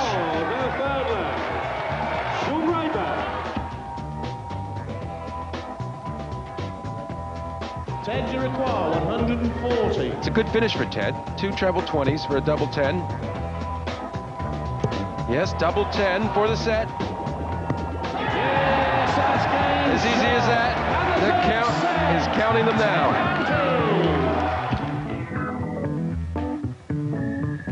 Tony, you require 124. Well, still the outshot on treble 18. And now bullseye for West. And this time, he gets it. And the first leg, Tony West.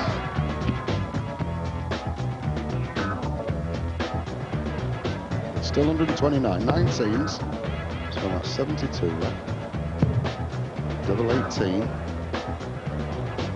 What a shot! It's just going short on the fourth leg. That's rattled the rooftop.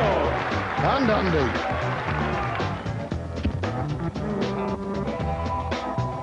Mervyn, you require 148.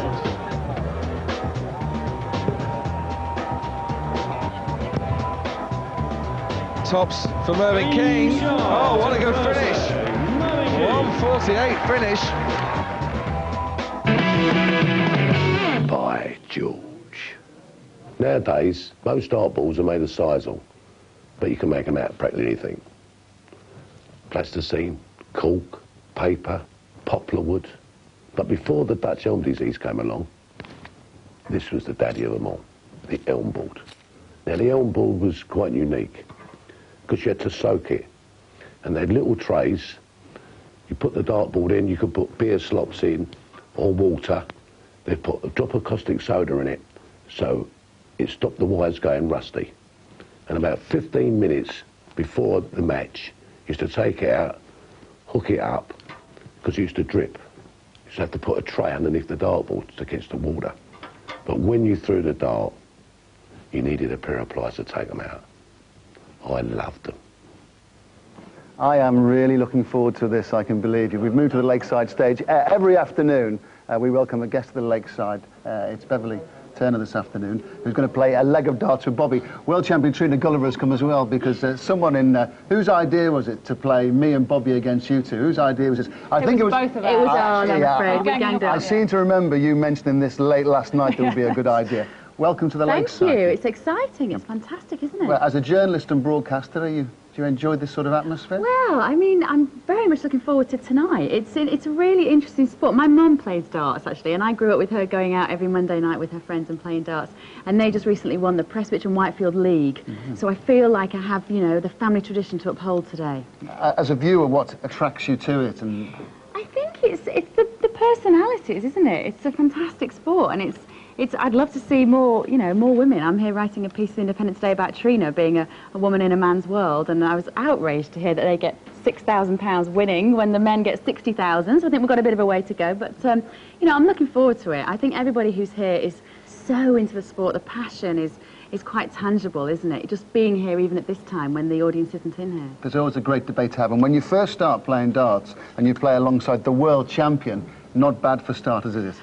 Well, is it good or is it bad? I think to play with the world champion, it's terrific. It is terrific. 5 times world champion. I'm absolutely delighted, actually, to have a go. She's given me a few tips. Okay. She's going to surprise you, boys.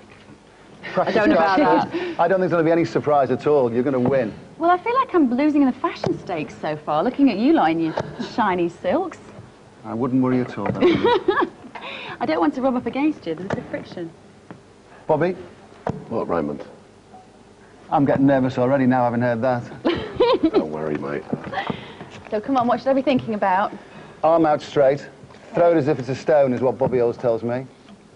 Put your weight on your front foot. Oh yeah, she was telling me that. I keep forgetting that. Trina, there's no need to try too hard. Are you allowed to walk on that bit? Yeah. Yes. It's not like a coffin or like a grave, you're not... No. A few people have died there down the years.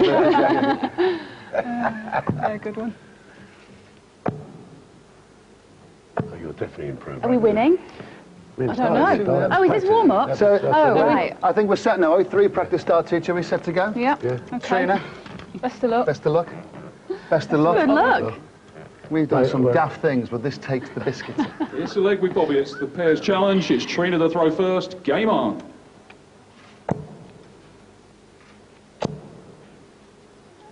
Oh, go on, girl. 41. Now, Beverly, did you see the way the arm was stretched out there through the stones?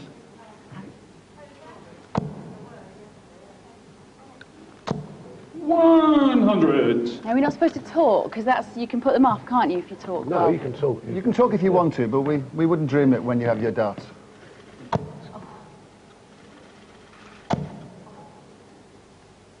You throw a very well straight played. dart. Sort of in the area. Does that count or not? Yeah. That's fine. Right, here we go. As long as you group them together. Right.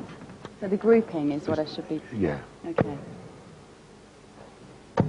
Oh, that's That's a nice last start. 86. See, Bobby? Yeah, comes eventually, doesn't it? Yeah. Do you practice, Ray, when you're here? No, well, during the programmes in the afternoon, if we get an opportunity, I'd like to throw a few darts. 66. Beverly, does it really look like it? Does it look like I've ever practiced? I think you're wearing the shirt very well, at least. Bob got me this shirt last year. How are we going, Bob? Not too bad, Raymond. Are you nervous about your semi-final yet on Thursday night? Not quite yet, you know, but it'll be a tough game, so... So you've not lost a match in this for 5 years? You won it on every occasion? Yes, it's something to live up to. Good shot. 63. It's handy, though. Beverly, well played. Thank you. Very good shot. Warming up now. I'm shaking like a leaf. Me too. You can throw right-handed if you want. You're nervous. Well, I'm sort of... 25. I can feel the pressure building now. I'm starting to get a bit more nervous, yeah.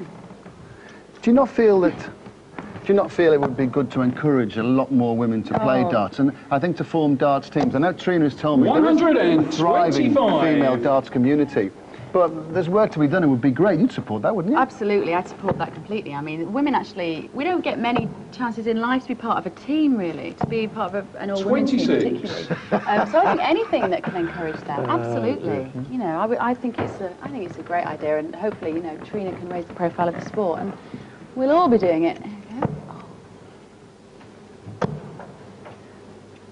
That's right, though. 41. Very straight dart, isn't she? It's very, You're getting it, very good action.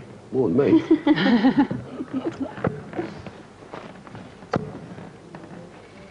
I'm trying to get them all together, Bob. Like 32. Trina, you require 157. Right then.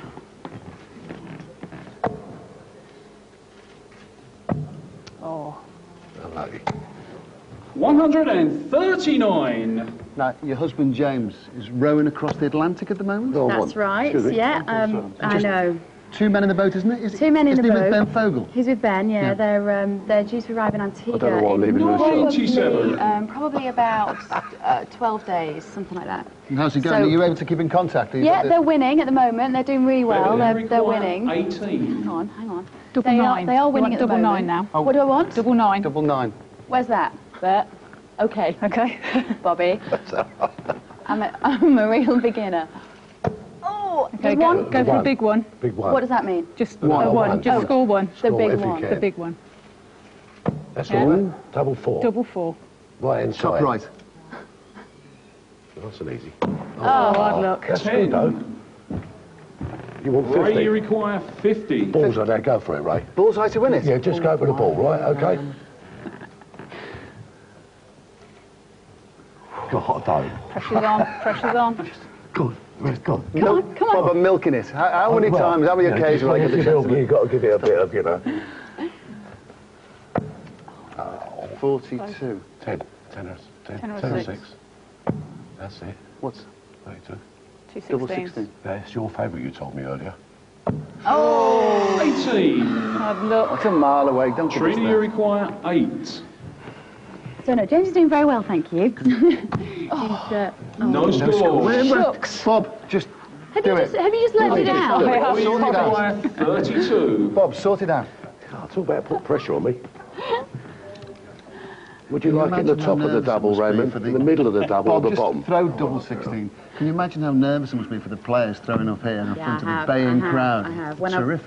Yeah, it is, and it's the very low ceiling. Wrong Like, double. it's a very low ceiling in here, which I imagine gives it must give it such an 24. intensity when you're in here. What do I need now? You want double 4. Beverly, you require 8. Right. Oh. Oh. No score. Oh. Too many. Now, double 4. Oh, I It's an even game, this, Raymond. Double 4. Ray, you require Same 8. scores. Can we get an overrun on this programme? We could be I here think for I should quite have a learned while. the rules before I came on here today, maybe. Double 1. Double 1. Madhouse, right? Golden Bennett. Hang on, look what you got. You got Italy, innit? No, it's Spain. If it's Spain. You got a dart in Spain. I'm so nervous. I've hit Malaga. I've hit Malaga. Yeah, fold them on the beach. No score. Trina, you require 8. Dear, oh dear. I've seen it all now, Ray. Put a dart in Malaga. That's class.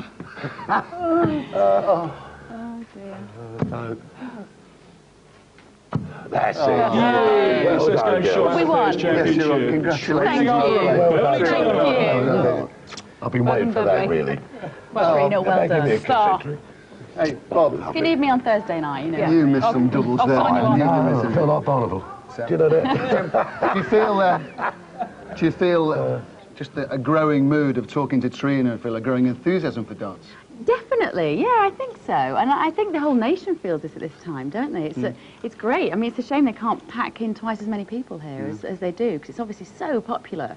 And also, with it obviously being recognised last year as officially a sport, yeah.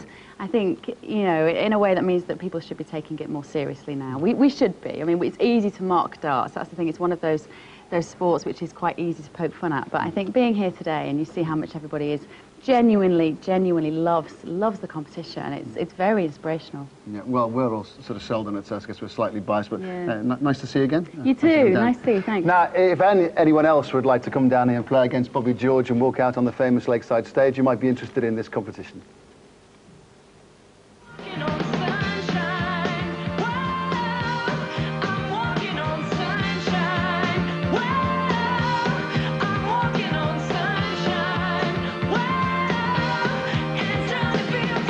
Everybody loves a walk-on.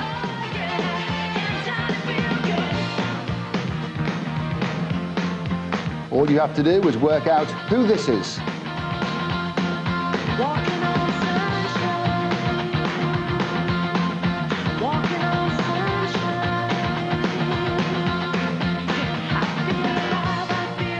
So do you think that was A, Ted Hankey, B. Mervyn King, or C. Daryl Fitton. The prize on offer, the ultimate lakeside experience. You'll enjoy an all-expenses-paid trip to join us, staying here on Saturday and Sunday. You'll perform your own walk-on before playing a leg with Bobby. Then there are VIP tickets to the final, and if that's not enough, £300 in spending money. To enter, just ring 09011 11 0818. Calls cost 25 pence, although mobile rates may vary. Lines close 5 o'clock on Friday the 13th. You must be over 18. Good luck. Please start deciding what your walk-on music would be. It's great, but it's scary. Trust me about that. One result left in the first round of this year's Lakeside World Darts Championship. Who'd move through in the championship? Would it be the young 21-year-old Dutchman, Jelle Klaasen, tipped to have a huge future in the game, or the very experienced Englishman, Dennis Harbour? Are you ready? Ladies and gentlemen, let's play darts! From the Netherlands, please welcome Jelle Klaasen!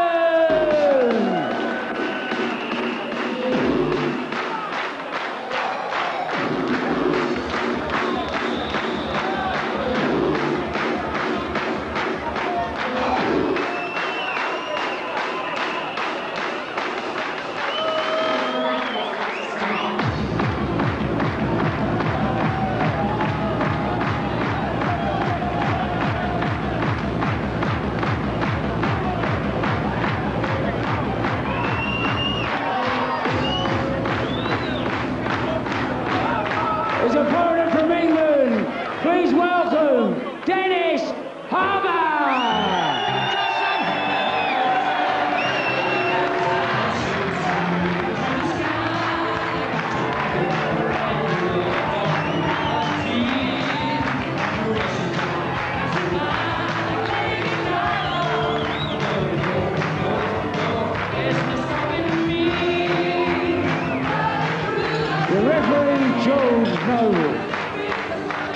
And commentary by David Croft and Tony Green.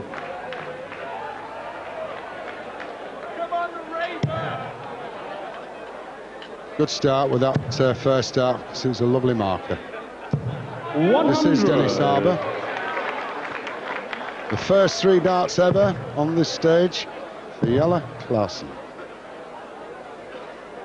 100. Very jerky action, but fairly consistent. Just one of the great production lines of darting talent over in Holland at the moment. You've seen Marino Michaels 41. Here, another 21-year-old from Holland this week. Vincent van der Voort playing this Monday evening as well. 60. And all old boys, they're all youngsters coming through. The British boys will have to watch out. Well, if we look at Dennis, he's not a youngster. He's got a daughter aged 24 as Dennis. 100. He's 44 years of age. 100. So 23 years difference. We've got that sorted out. Now let's get on with the match. Remind you, best of 5 legs, best of 5 sets. 100. Light came out, still counts. Very tall, foot to the hockey. Full extension. Dennis, you require 160. Just not quite so smooth for him. Dennis Harbour then with the first chance to check out. Needs 2 treble 20s. And the radar needs adjusting. In the middle then. 36. But he'll be back and he'll be returning. It's Jelle Klaasen. All he can do is put some pressure on, like this. 100. Dennis, you require 124. The under 20s. Treble to leave 64. Treble 14. He wants the ball. Flicked it. 84. Yellow, you require 100. He dropped into the 10, so he's left himself double top, but Klaasen, well, could have left himself the same double. 60. And might pay for not doing so. 40. Double top for Dennis. Good marker. Slide it down. Adjustment then, double 10. Wow, well done. Charge in the first leg, Dennis Harbour. Second leg, That's yellow Bobby. to throw first. Game on. Dennis's daughter. I shouldn't 96. have revealed her age, really, should I? It's 24. Always a cardinal sin, but until they get to 40, I think you can get away with it. So Dennis Harbour with the first leg. Going 100. You say about the great production line of darting talent in Holland. What about Cambridgeshire? Yes, definitely. I'm just going to mention that with 44. the England captain. As we look at Tracy, that's his wife.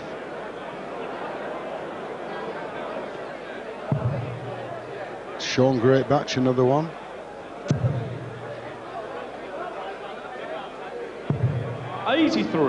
Roberts, he had a good performance.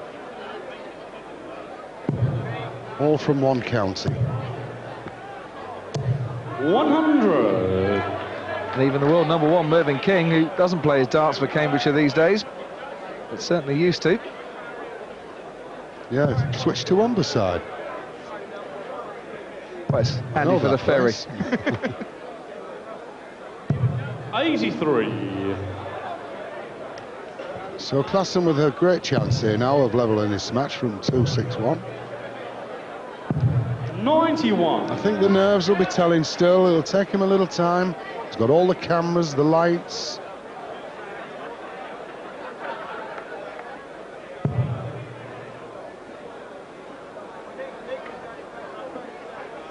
If Dennis is feeling the nerves, he won't show it. Oh, good cover shot there to leave himself 170. the big finish, and that's what Yellow's going for now. Still searching for a treble. 58. Dennis, you require 170. Let's see if Dennis can do it. One. Oh, just over pitched. So 65 scored, 105 left. 85. Yellow, you require 112. Treble 20. And a single 12 leaves double tops for one apiece. 72. Got carried away. Dennis, you require 85. Can Dennis carry away the leg against the throw? Treble 15. Now 2 darts for double top. Just the wrong side. 45. And still. Yellow, you require 40. There's been a lot of doubles missed this evening, but it's double for Yellow. Double 10, he's done it at last. It's in the second leg, Yellow Klaasen. Third leg, Dennis to throw first. Game on. Well, he got there in the end. Both players needing double 10 to win their leg. But in this best of 5 sets format, you can't afford, Tony, to chuck away too many opportunities. Well, no, as I say, that's all down to 85. experience. And he's done well. He's made it one apiece, so it gives him a little bit more time to settle down. And this is what he can do. We know that. 140. Yellow in the red bit. Yeah, showing us the colour of his money this week. But will it be money for a first or a second round? We get confusing now with the yellow dot as well, won't we? Actually, he spelled his name J-E-L-L-E. 100. But he's finding the pitch, finding the length.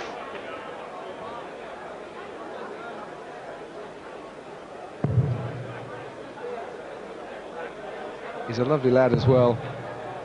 All the players fill in a little fact sheet before they come here and 41. give us their opinions. And when he was asked where his favourite holiday destination, he Says Turkey, because I've been there and I like it. And you can't argue with that. Yeah. 100. His favourite move is Matrix 1, 2 and 3. But he's on 161. And that's not his favourite finish.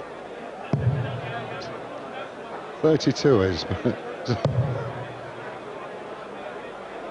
You've got a way to go to get there, and Dennis Harbour's got a way to go to get down to a finish. Yellow, you require 161. So treble 20. And now treble 17. Oh, unlucky. But very, very good third dart as well. So Dennis Harbour finding what Holland has to offer as far as their youngster. He wants 24. Can fill the bed here. 140. Yellow, you require 24. It's Lee Harbour. This is yellow. Looking at double 12. Double 6. 18. Dennis, you require 92. Well, scoring's not a problem. And it's not how you score, it's how you finish sometimes. Treble 20 needed. Just in. And he'll check. And it is in. Double 16. Way off. Way in. Charles in the third leg. Dennis Harbour. Fourth leg yellow to throw first. Game on. So off we go. 60.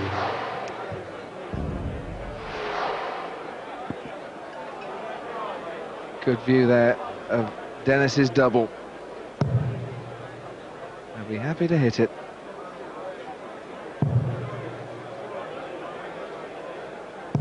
That gives him a 40 points advantage, but Yellow will stand straight in the middle of the hockey. Fast, fluent. 60. Dennis more cautious, more deliberate.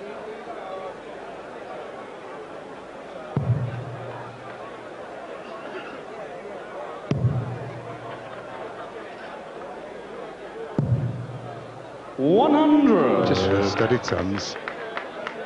Just watching Yellow here is an action very similar to Vincent van der Voort, who's a slightly taller man.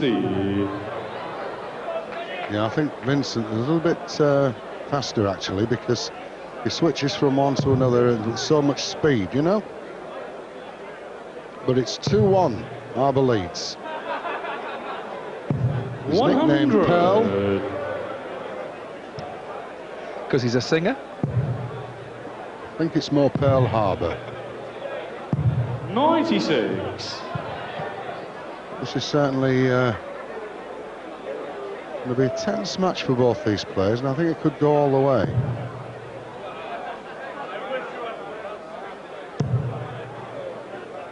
I know the potential, and I'm sure we're going to start seeing it. Well, there we are. 140. Increasing it now. 61, which would take the set. 105. Dennis, you requires 61. And to break the throw as well. Single the 25 he could go for. Oh, I got the bullseye. Too accurate. So 11 left. Should be 3 double 4. Well, maybe gets the hard bit here. Now for the double. 53. Unlucky. Yellow, you require 120. Well, that's Shanghai on the 20s. Can't finish now. Wanted the treble 20. So Dennis is back. 50. Dennis, you require 8. To take the first set. Double 4 for Dennis. Plenty of adjustment needed. Too much. Double 2. Well done, Dennis. Dazzler for Bobby. His daughter. Second set, first leg, yellow to throw first. Game on. Finds the red bit, takes the first set, and experience so far is counting. But now, as I said, it won't be that easy for Dennis. Already one set up, but this young kid, believe me, he has some talent. Showed it there with the first 3 darts, a maximum.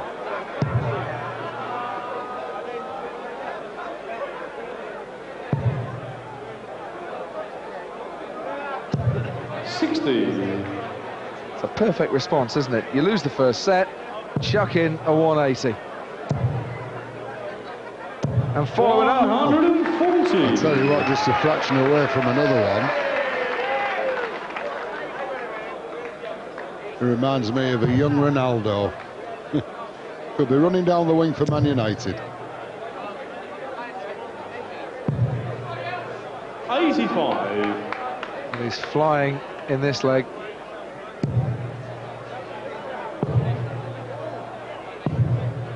$123.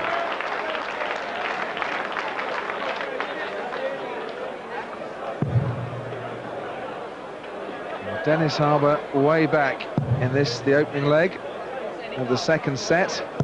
60. All the time in the world for Yella to get on the board. Single 18, leaves double top, and there he goes. In the first leg, Yella Klaasen. Second leg, Dennis to throw first. Game on. How about that, Tony? He loses the first set and chucks in an 11-dart leg. Like I say, you wait. So many stories about these youngsters coming through. I've seen them come through, the teenagers, 123. youth. And at this age, at 21, could never imagine it years ago. You know, this is the 29th year of World Darts as far as the British Darts Organisation. And the kids now, they're just breeding them all over. Dart players, that is. Yeah. 60. I thought you were talking about the hankies for a minute. Ted having a bit of a breeding session of his own, and his wife Sarah due to give birth in May. We wish them all the best. 91.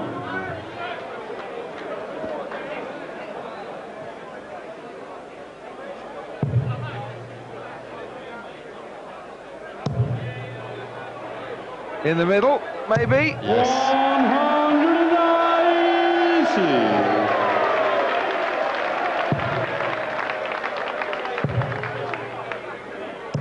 81. Dennis, you require Lovely deflection 138. for Dennis Harbour. He set up a 138 finish. Treble 20 needed again. Now treble 18, just a slight adjustment. Getting his grip sorted.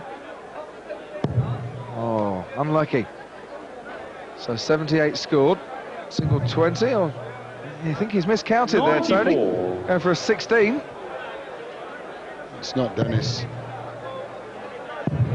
His favourite subject at school was mathematics. 57. Dennis, you require 44. So 12 leaves double 16, if that's the way you wish to go for. Single 4 leaves double top. We'll see. It's double top for Dennis. Another leg. Yes, it's there. James Shaw in the second leg. Dennis Harbour. Third leg, Yella to throw first. Game on. But with the advantage, it's the way the darts are going 60. So far in the set.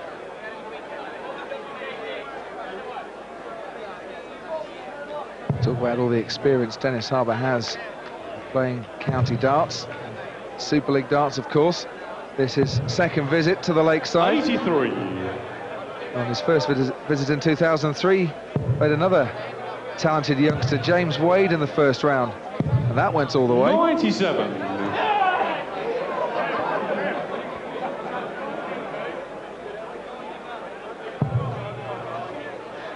Then went on to lose to the current world number 1, Mervyn King, in round 2.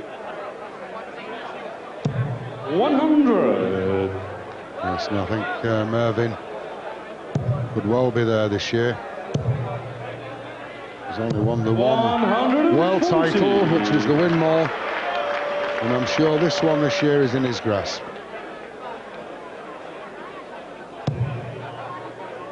The BDO flights, and that's the BDO player. 140. Good chance here for Klaasen. Well, we'll look at that one. Just in the wrong bed. The wires, just the wires separating it. Maybe switching. 25. Not to there, I don't think he wanted. The heads are shaking. Disappointed. Great view from the board. See the throw and the way they land. 95. Just straying again, but he's down to a finish. Yelly needs to put some pressure on. Like that, and he will switch down. 139. Good shooting. Dennis, you require 83. Treble 17 for Dennis. 16 all the treble. 16 leaves the ball. Always missed them both. He can't believe it. Well, so maybe 18. Get him out a bit, 43. but maybe not in time. Yellow, you require 40. So double top, and he's straight in there. And he's got one more dart. Oh, and he's in the wrong bed. Dennis, you require 40. Double top. Can Dennis hit it? Oh, he's got one more at it. Double 40. trouble for both. Yellow, you require 30. With 3 darts, double 15. Well, double, maybe a better double for him. Yes, it is. It didn't go that way. Yellow Klaasen. He will never pull. To throw first. Game on. He'll never pull a better dart in his life, maybe, than that. I'll tell you what, though, coming to professionalism, camera work on this championship is absolutely. Fancy picking that double up as quick as that. 100. Absolutely brilliant. Got to give credit. Yep, the boys have been in training over Christmas like the players. You've got to be fit to be a cameraman at this World Championship. 100. You've got to be fit to be a darts player these days. They're all athletes, they're all sportsmen now, Tony. Yeah, I'm in training. 81. But at the moment, Klaasen 2-1 up, looking to level the match at 1 apiece. First 1 to 3. 6, that is.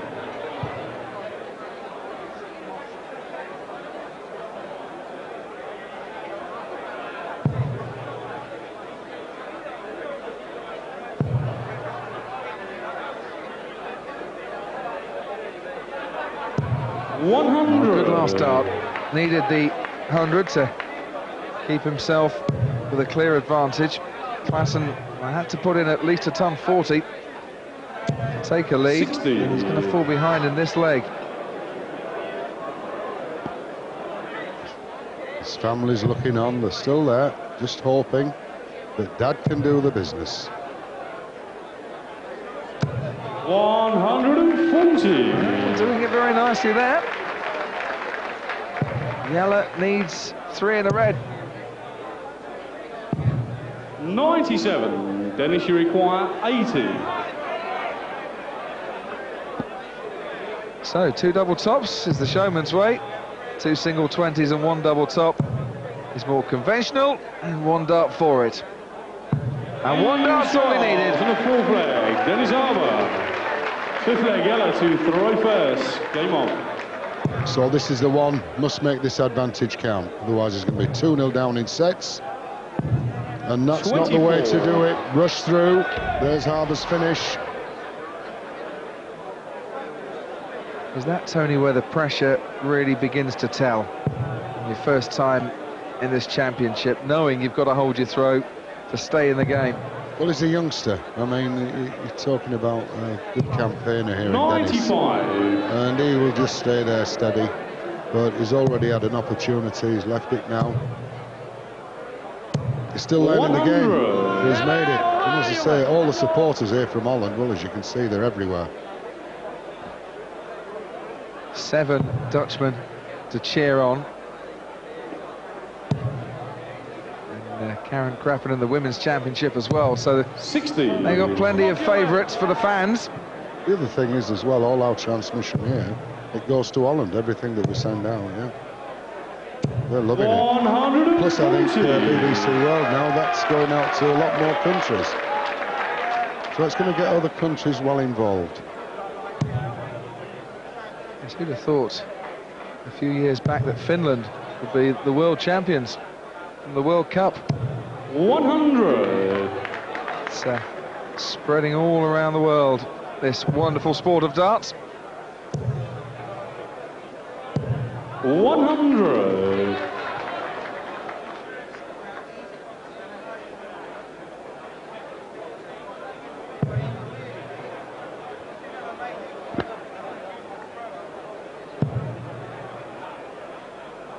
And 6-6. Careful. 100. Yellow you require 137. The finishes it on. 1 to win the set. 77 left. Back to 18s. 97. Then this you require one, 146. treble 20, treble 18, double 16 would be Andy. Treble 18. Well, he went for the treble 20. Sometime it works. Would have left 26. 90. But here we go. Yellow you require 40. For a set for Klaasen. Double 10. Well away, come on boy. 20. No, he can't do it. He just require 56. Just tensed up, didn't he? Single 16 for double top. If there's any tension, he's not showing it. And he's not displaying it. To the second set. Dennis Harbour. Oh, it's a cruel sport. It's a cruel sport, but the youngster will learn. Third set, first leg, Dennis to throw first. Game on. And Dennis Harbour doesn't need asking twice to step in and snatch the set.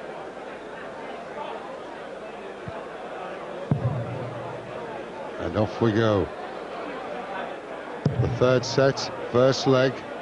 Good, steady start. 100.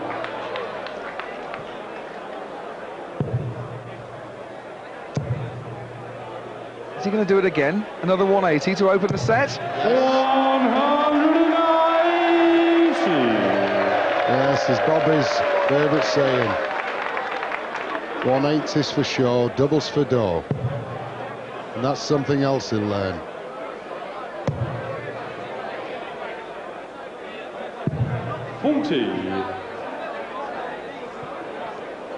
Plenty of dough on the cards if he can get another 180. 52 grand for a 9-darter. Yes!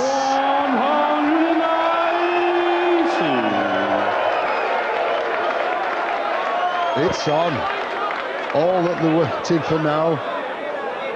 Can he get 141 points in 3 darts for £52,000? 60. Yellow you require. Well, we're going to find out, aren't we, David? Fingers crossed all round. Treble 19. Oh! 109. 9 darts thrown. Look at him bouncing there, rushing back. He's left double 16 after 9 darts. And a fraction away from that treble 19. Would he have hit it? We'll never know. But he will be back again and again, I'm sure, to try and achieve it. It just shows you how difficult a 9-dart leg is. But here's the tough bit. He's got to win this leg from here. Double 16. Well done. Shot in the first leg. Yellow Klaasen. Absolute brilliance from the 21-year-old. First. Game on. That was absolutely brilliant. Give the 41. kid credit. He's 2-0 down. He has a chance. 2 darts from finishing it. 9 darts. So difficult to achieve at any time, but when you're 21 years of age and suddenly £52,000 flash before your eyes, the biggest prize he'd ever won, bound to pray. But he's found that treble 20 bet, hasn't he? 140.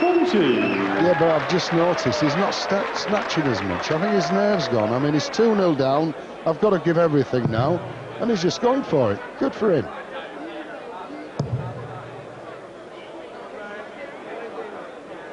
$140. I think he's handled the occasion as well as a 21-year-old kid. Absolutely magic. And I'll tell you what, 140. this match isn't over. No, it's not.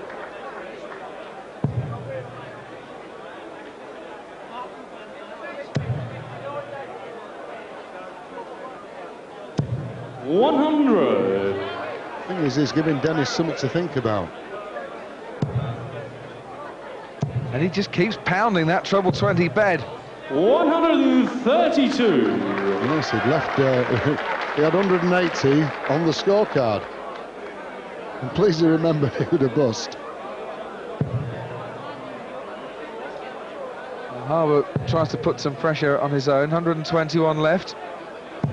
100. You only require 48. Well, 16 for double it. Got it to win the last leg. Gets it to win the second leg. On the second leg, Jelle Klaasen. Third leg, Dennis to throw first. Game on. He's taken 2 legs in 2 minutes.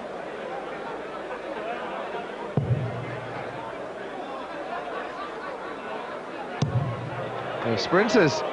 And Harbour has a 180 on his own. 190. Yeah, steady as a rock, Dennis. Is it his turn now to go for the 9-darter? Why not? 60. I think Dennis, all he wants to do, get into that next round. If it comes, it comes. Just the wrong side, that second dart. 140. Good darts, though. That's Bobby, his daughter. She hasn't sat down yet. 57.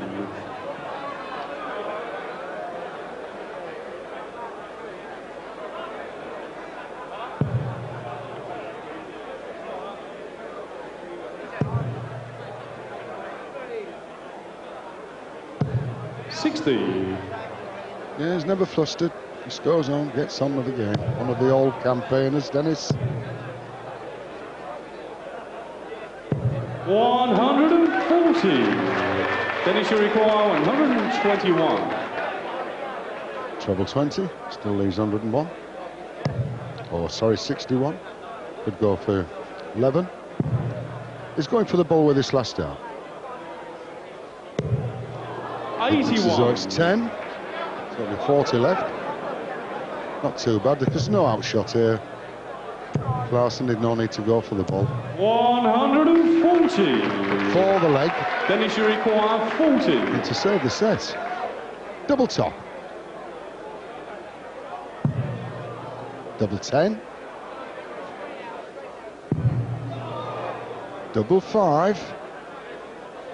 Whoa. 35. Things could change. Dennis, you require 104. In an instant, 104 to go. Treble 16. And now double top. Oh, fantastic darts! Jelle Klaasen. Showing his colour now. Jelle hitting a purple patch. Full set, first leg. Jelle to throw first. Game on.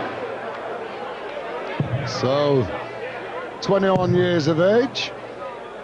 His first set in his first ever World Championship here at Lakeside. Shook the roof. Harbour had thought his boat had come in, but now has it.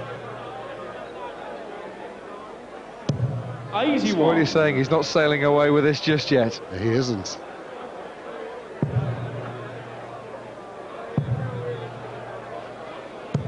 $85.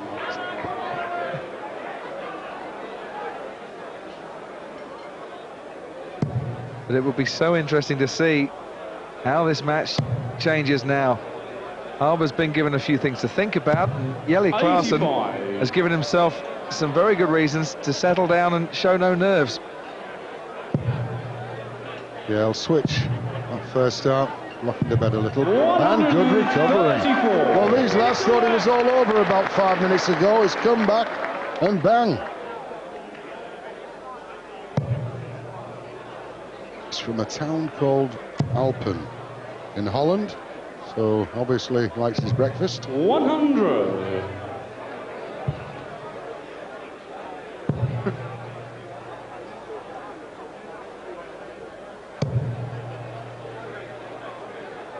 I think that was more from Switzerland, because we don't climb many mountains in Holland, do we? But he's down to 92, Klaasen. Nothing Harbour can do about it at the moment. Only leave himself a decent finish. Well, that's a good one. 25. Yellow you require 92. Could go for Bull, could go for treble 14. So now we're going 17, Bull. He's done it, it's there. Right in. He done this much now. Second leg, Dennis to throw first. Game on. Well, there it is, right in the middle. And at the speed this man's throwing, Jelle Klaasen, he's changed this game around in double quick time.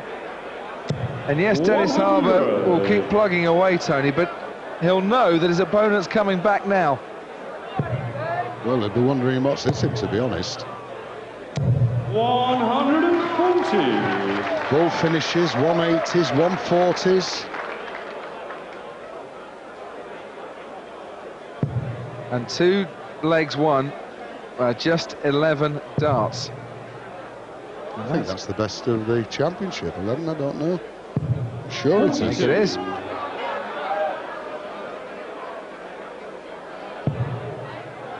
We've seen plenty of good darts so far, and I think this man's going to provide plenty more good nights. But will it be this year, or next year, or the year after? Only Dennis Harbour can decide. Well, it took Barney, I think, 4 years before he really came to fruition out of the 14 years he's been here. There's 4 titles won in the last 8 years, haven't they? 57. Young, fresh, that's what the sport's looking for. Now it is a sport.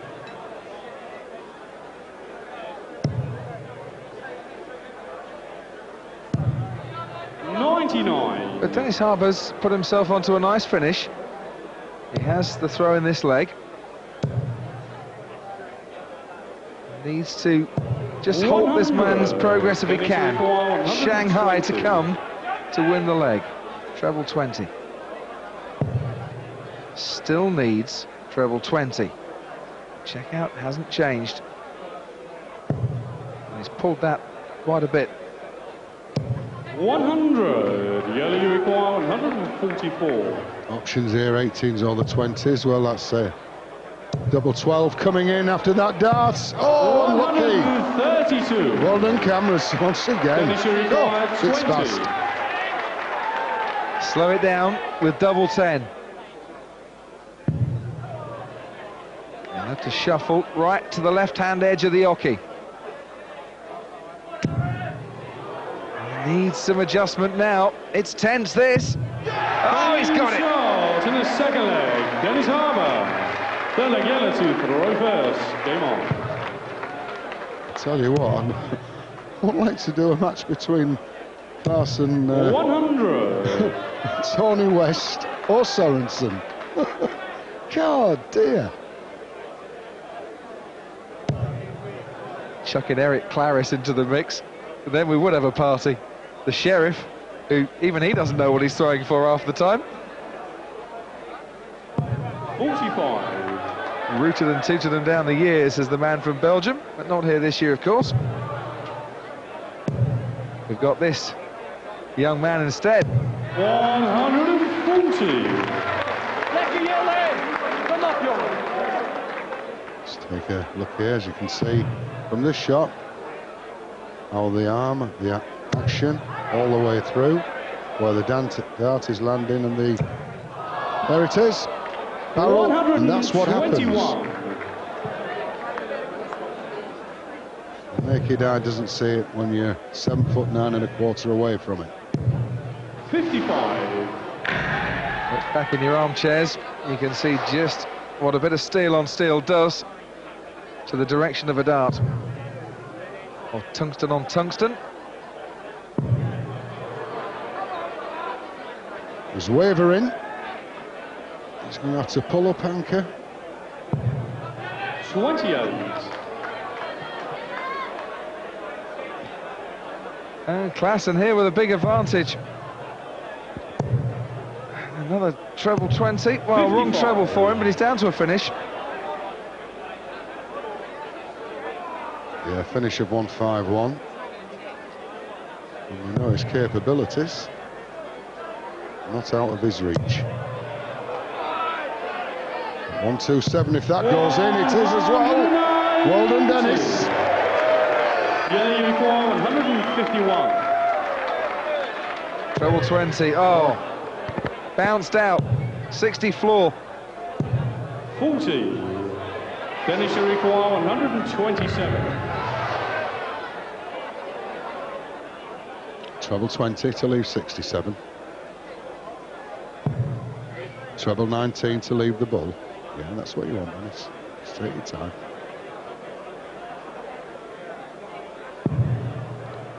To 88, so treble 20 to leave double 12. 59. Yellow, you require 111. Options. He's got 60. Double top. And it's there. We did tell you. Yellow Klaasen. It's fast. Full flag, Dennis to throw first. Game on. Well, if he's fast, Dennis Harbour could be furious. And I think the pressure that Klaasen has put him under made him tense up with that last checkout and take longer than I think he normally would have wanted. 60. Well, to be honest with you, I just got to catch him in there, and he looked dumbfounded. Didn't know it happened. Well, he just got back from throwing his own 3 darts. 140. And back he comes again. This is turning out to a classic. He's being bullied, Dennis Harbour. And he needs to put in a bit of muscle himself. 40. Oh, doesn't need that.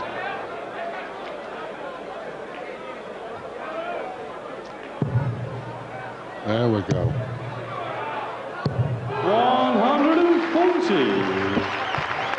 And I think this is brilliant from a 21-year-old. He's got all the confidence on that stage now. He's certainly not mellow. 60.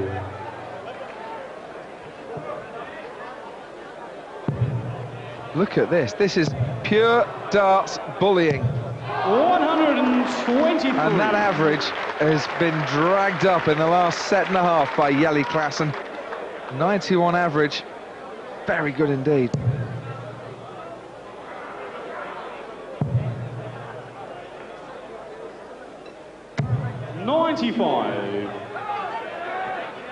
Yellow, you require 98.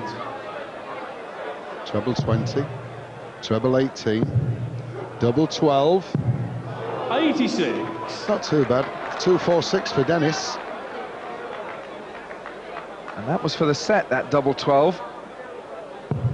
To make it 2-2, and Dennis can do absolutely nothing to stop it. Flight's come out. Lucky his second dart stuck in, though. 140. Yellow, you require 12. Double 6, set points. It's there, he's not missing a thing. It's in a full set. Jelle Klaasen.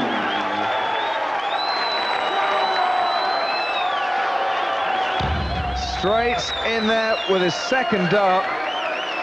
And if he's the bright future for darts, then the future on this evidence is orange. To throw first. Game on. There they are. High fives all round. High standard darts on the Oki and high drama at the lakeside. Yes. He was 2-0 down in sets. We've seen one of the biggest comebacks since mopping the mule. 41. And it's from this lad that's doing it. The chance of a 9-dart finish. 59. He's having the high outshot. His average has shot up. But Dennis Harbour could be sinking. He's got that sinking feeling, certainly. 43. The Stubbs fan club are in, all 2 of them. Yeah, there's only 2 though, I can tell you that. 98. To go back to Jelle Klaasen, though, Tony, it all started with that almost 9-dart leg at the start of the third set, but he finished off in 11 darts, and he's been on a roll since then. 100. Well, I think he's been on the yellow brick road myself. He's certainly taken it well. 100. But he's still got a lot to do. It's all square in sets and legs. Dennis through first, but trailing.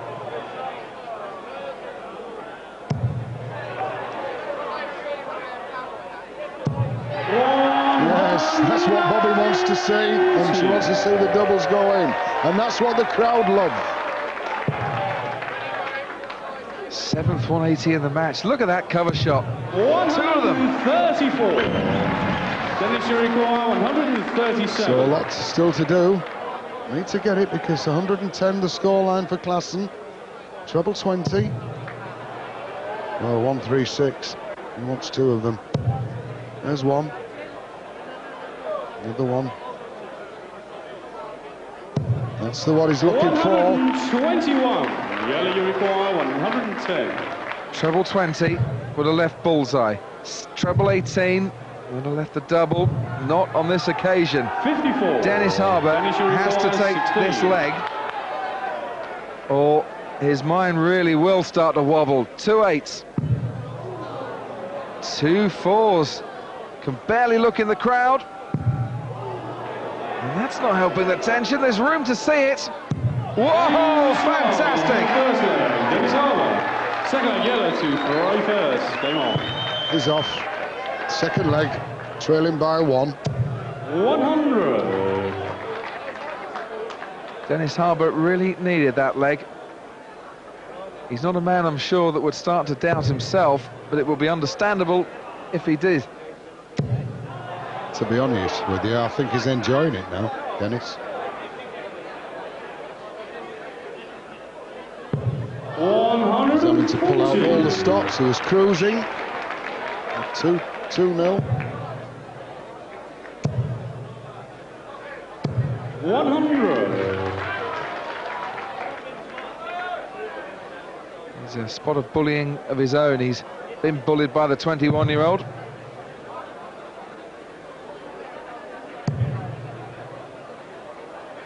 Whatever happens from here on in, it has been an incredible debut in this World Championships from a man comparatively so young with the rest of his opponents. 23 years the difference between Dennis and Yella. Doesn't mean a thing. At this stage, it's all nerves and tension that you go through. 100. The crowd, it's Dennis's wife, certainly all taken to this match. 100. Dennis, you require 161. Well, it's a big ask. That man is more than capable. Treble 20. And on this occasion, Yella will get his chance. Let's drop down to treble 19. Try for it. Yella, you require 180. Treble 20 to leave 58. Treble 20, double 19. He's not going to get a shot at a double, Dennis is. 94. Dennis, you require 62. Treble 10.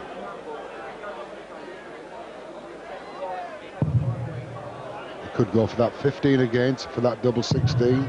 He's got 1 dart left now. That's for double 16. Wrong bed, double 8. The heads go down. Yella, you require 24. Thoughts a miss. Straight in, double 12. Shot in the second leg. Klaasen. And the way this match is going, you just had a feeling he was going to get it. Third leg, Dennis to throw first. Game on. Dipping and ducking, and Yella Klaasen has levelled it up. And what a game we've got on. 2-2 sets. 1 apiece, legs. Advantage only in the throw. That's with Harbour.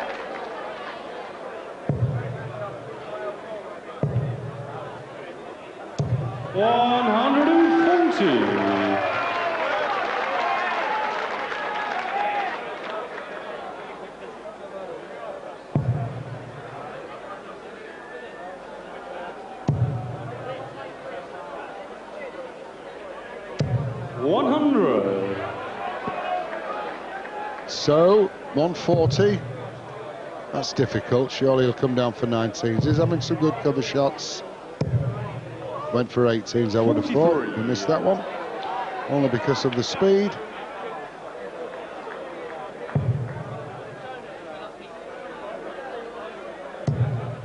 It's a sort of match where you almost want a little interval to catch your breath.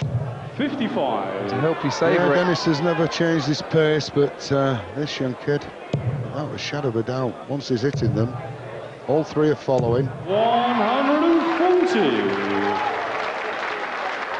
But he's not down to a finish, and Dennis can beat him to it.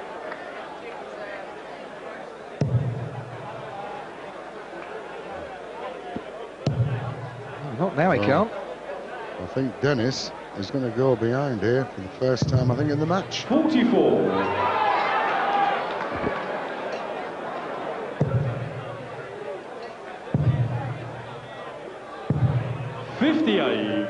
Well, both players slightly suffering, getting to a very crucial part of the match now, and they know it. Yeah, that's Bobby and Lee, son and daughter. Well, they saw the dad going great 60. Guns early on. Now they're watching him suffer a little. Shanghai on the 20s. Treble, double. Double is moving. Across, over. Game shot. It's there. It was blocked out by them two darts. But it was there, and Dennis, bemused, bedazzled. Yellow to throw first. There it is. For your benefit. You're right. And he's also bewildered and 60. behind. And one leg away from an exit from the World Championships. He's got to break the throw. He's got to take it to 2-2, and then we start getting into tiebreaker syndrome. Perspiration, you could see there, the drops, they're just falling off his face. This young man, fresh as a daisy, or I should say daffodil. 140. Tulips, surely. Well, they're for Amsterdam.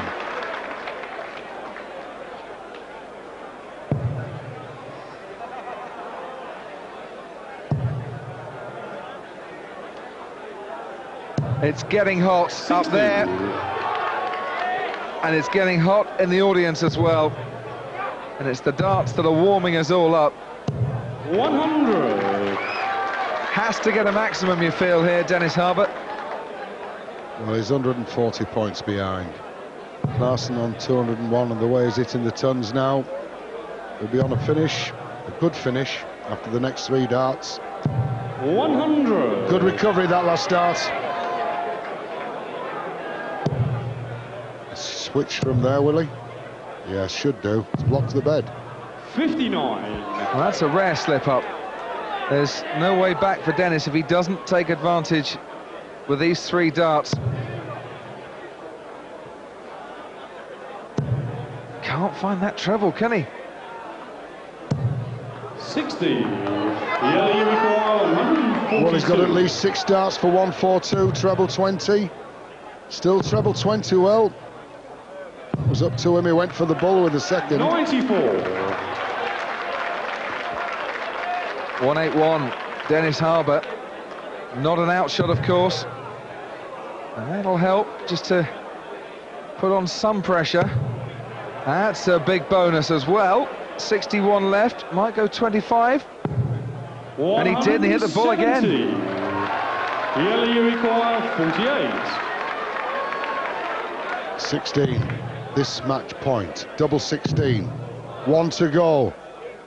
Well, I think it's not used to that. Last moment, last start. Chance for Dennis. 3. Whoa, dear! Now then, Dennis, what have you done there? Missed the big 3. She knows. 16. Moving in once again for the double 8. Take your time. Yes, you've done it. You have done it. David, what a great comeback. What a good youngster. And I tell you, what a great match. Proving how this sport is moving on with the teams. You'll never see drama like it in the first round of any other competition. Dennis Harbour wipes the sweat and possibly tears away. He was cruising, but it's Klaasen, the class act, who marches on. And this youngster, we love him. Thank you. Jelle, that was a really hard match for you to come through, but you came through it. What was your assessment of the match? Yeah, it was a hard match. I was glad to win it. When I was 2-0 down, I thought, I never give up. I thought I could win this game, and I did. And you were on the verge of another 9-dart checkout, didn't quite make it. Was that the turning point for you? I think so. It was the first leg of the third set, and I missed, before that I missed 3 darts to make it 1-1 in sets, and I thought I'm feeling comfortable, so it was a good turning point for me. It took you a while to feel comfortable on the hockey, didn't it, Yeah. with the crowd and everyone else? What was that down to, nerves? No, I was getting used to the stage, first time there. It's different than the other television tournament that I've played. And emotional time for you as well when you look Yeah. back on it all. What does it mean to you to get through to the second round? A lot. It's to win the first match on the Lakeside. It's great, and now I have 8 points for the ranking, so I'm very glad. And now you also have the #1 seed to face too. Yeah, my teammate. What about Mervyn? I don't mind playing him. I know him pretty good, and I like it. Well, good luck for the rest of the tournament. Thank you you very much. Okay. It's going to be a great game tonight. Does he look the part? Early days, I know. No, but he's a great player. And like I said, I watched him at Bridlington to qualify. It was unbelievable. He was on 9 darters. He didn't get any, but I think 3 or 4 9 darters he's on. He was amazing. He's a great player. I mean, 21-year-old on that stage and plays like he does. He gives Mervyn a good game. I want to see him play. I've watched him play on the floor. If he can play like that on the stage, you're going to see some proper darts. He's some player. Surely he's already proved the point, because there's playing well on the floor and playing well in the other tournaments, but that come onto the Lakeside stage and show exactly that you're up for the occasion and you can deal with it too, because he dealt with the occasion perfectly. Well, he started off slow. Come on, Dennis, give him a game. Dennis played well. It takes 2 good players to play a game of darts proper, and that was a good match. I enjoyed that game. But the youngsters just got that little bit more.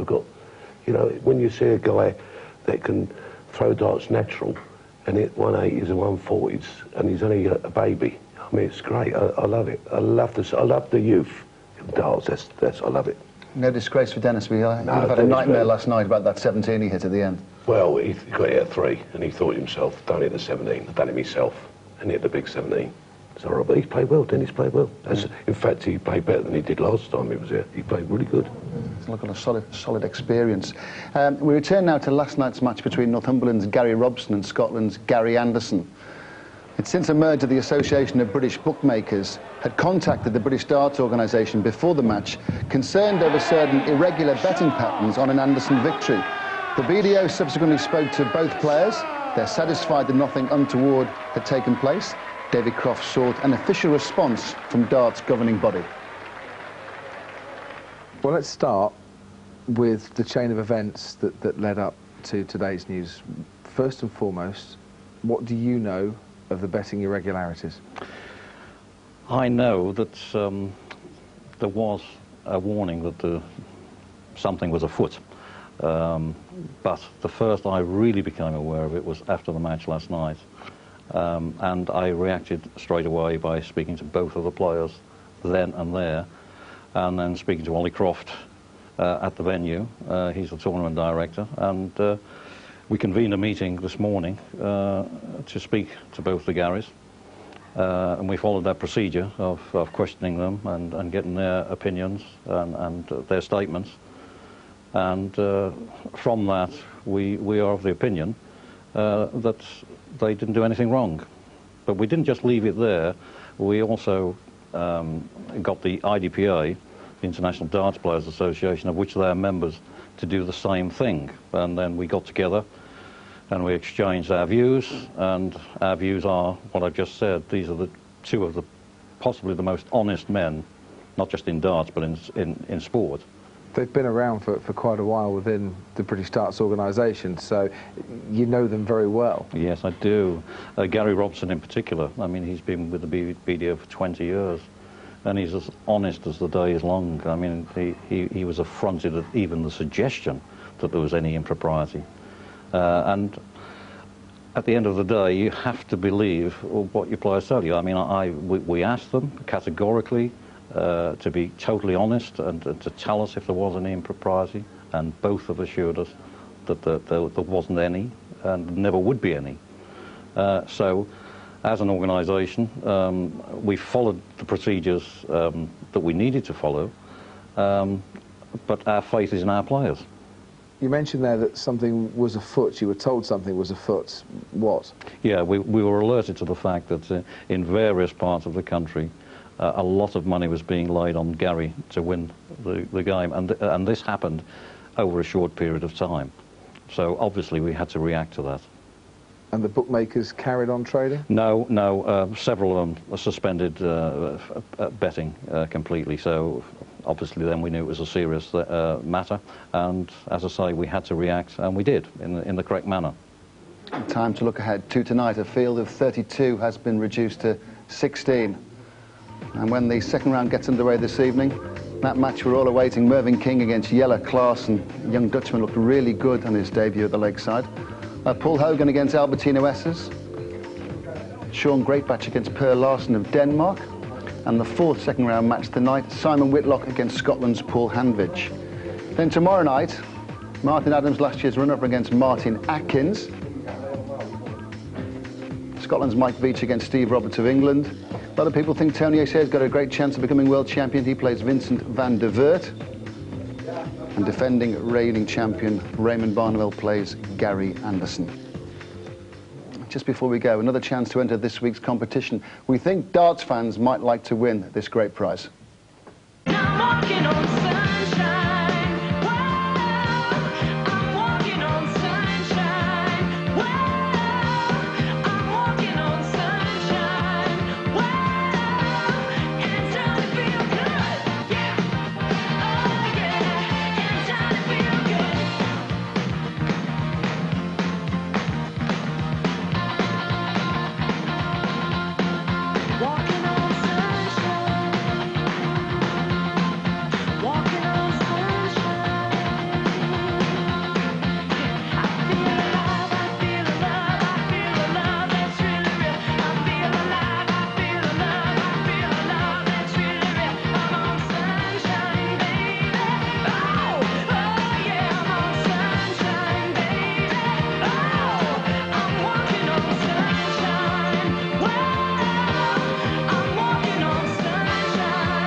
All you have to do is decide who did that walk on, phone in, and then you might be joining us this weekend here at the Lakeside.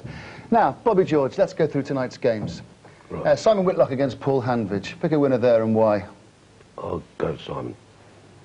Too strong. Why, particularly? Very military. Takes his time. Doesn't bowl. Proper dart player. Sean Greatbatch against Per Larsen, the Dane. Sean's played better last year. I think having got through the first hurdle, because he had four first-round defeats, that will give him, well, we'll see what confidence it gives him. Yeah, I'll go for Sean. Now, Paul Hogan against Albertino Essers. 4 Dutchmen in the last 16, you know. They're taking over. I'll go for Paul Hogan, because he's qualified 4 times in the qualifiers. So I think I'll go for Paul, yeah. Very quiet player, he's a very quiet man, don't really see him much, he's on his own. Dark horse, yeah, I'll go for Paul Hogan. Now, young Jelle Klaasen, has he got the game To topple the This king. is the one that I'm waiting for. I'd like to see him beat Kingy, because it'd be nice to see a youngster do the biz. But Mervyn Kingy's real top dart player. I think I'd like to see the youngster win, but I think Mervyn would beat him. It's a very different level of test, this, isn't it? Yeah, it's a longer game. 7 sets.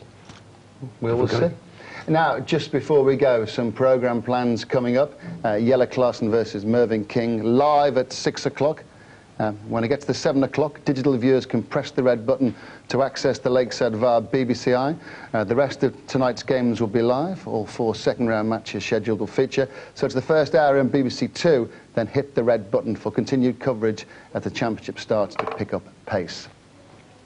Great night of darts ahead, and everyone that plays here at the Lakeside, boy, can they check out. Bye-bye. Mervyn, you require 8. Game, shot, and the match. Mervyn King. Jelle, you require 16. Game,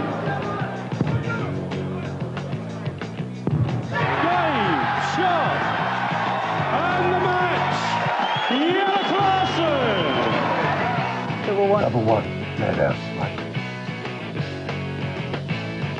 Golden, isn't it? Hang on, what you got? You got Italy, innit? No, Spain. You did Spain.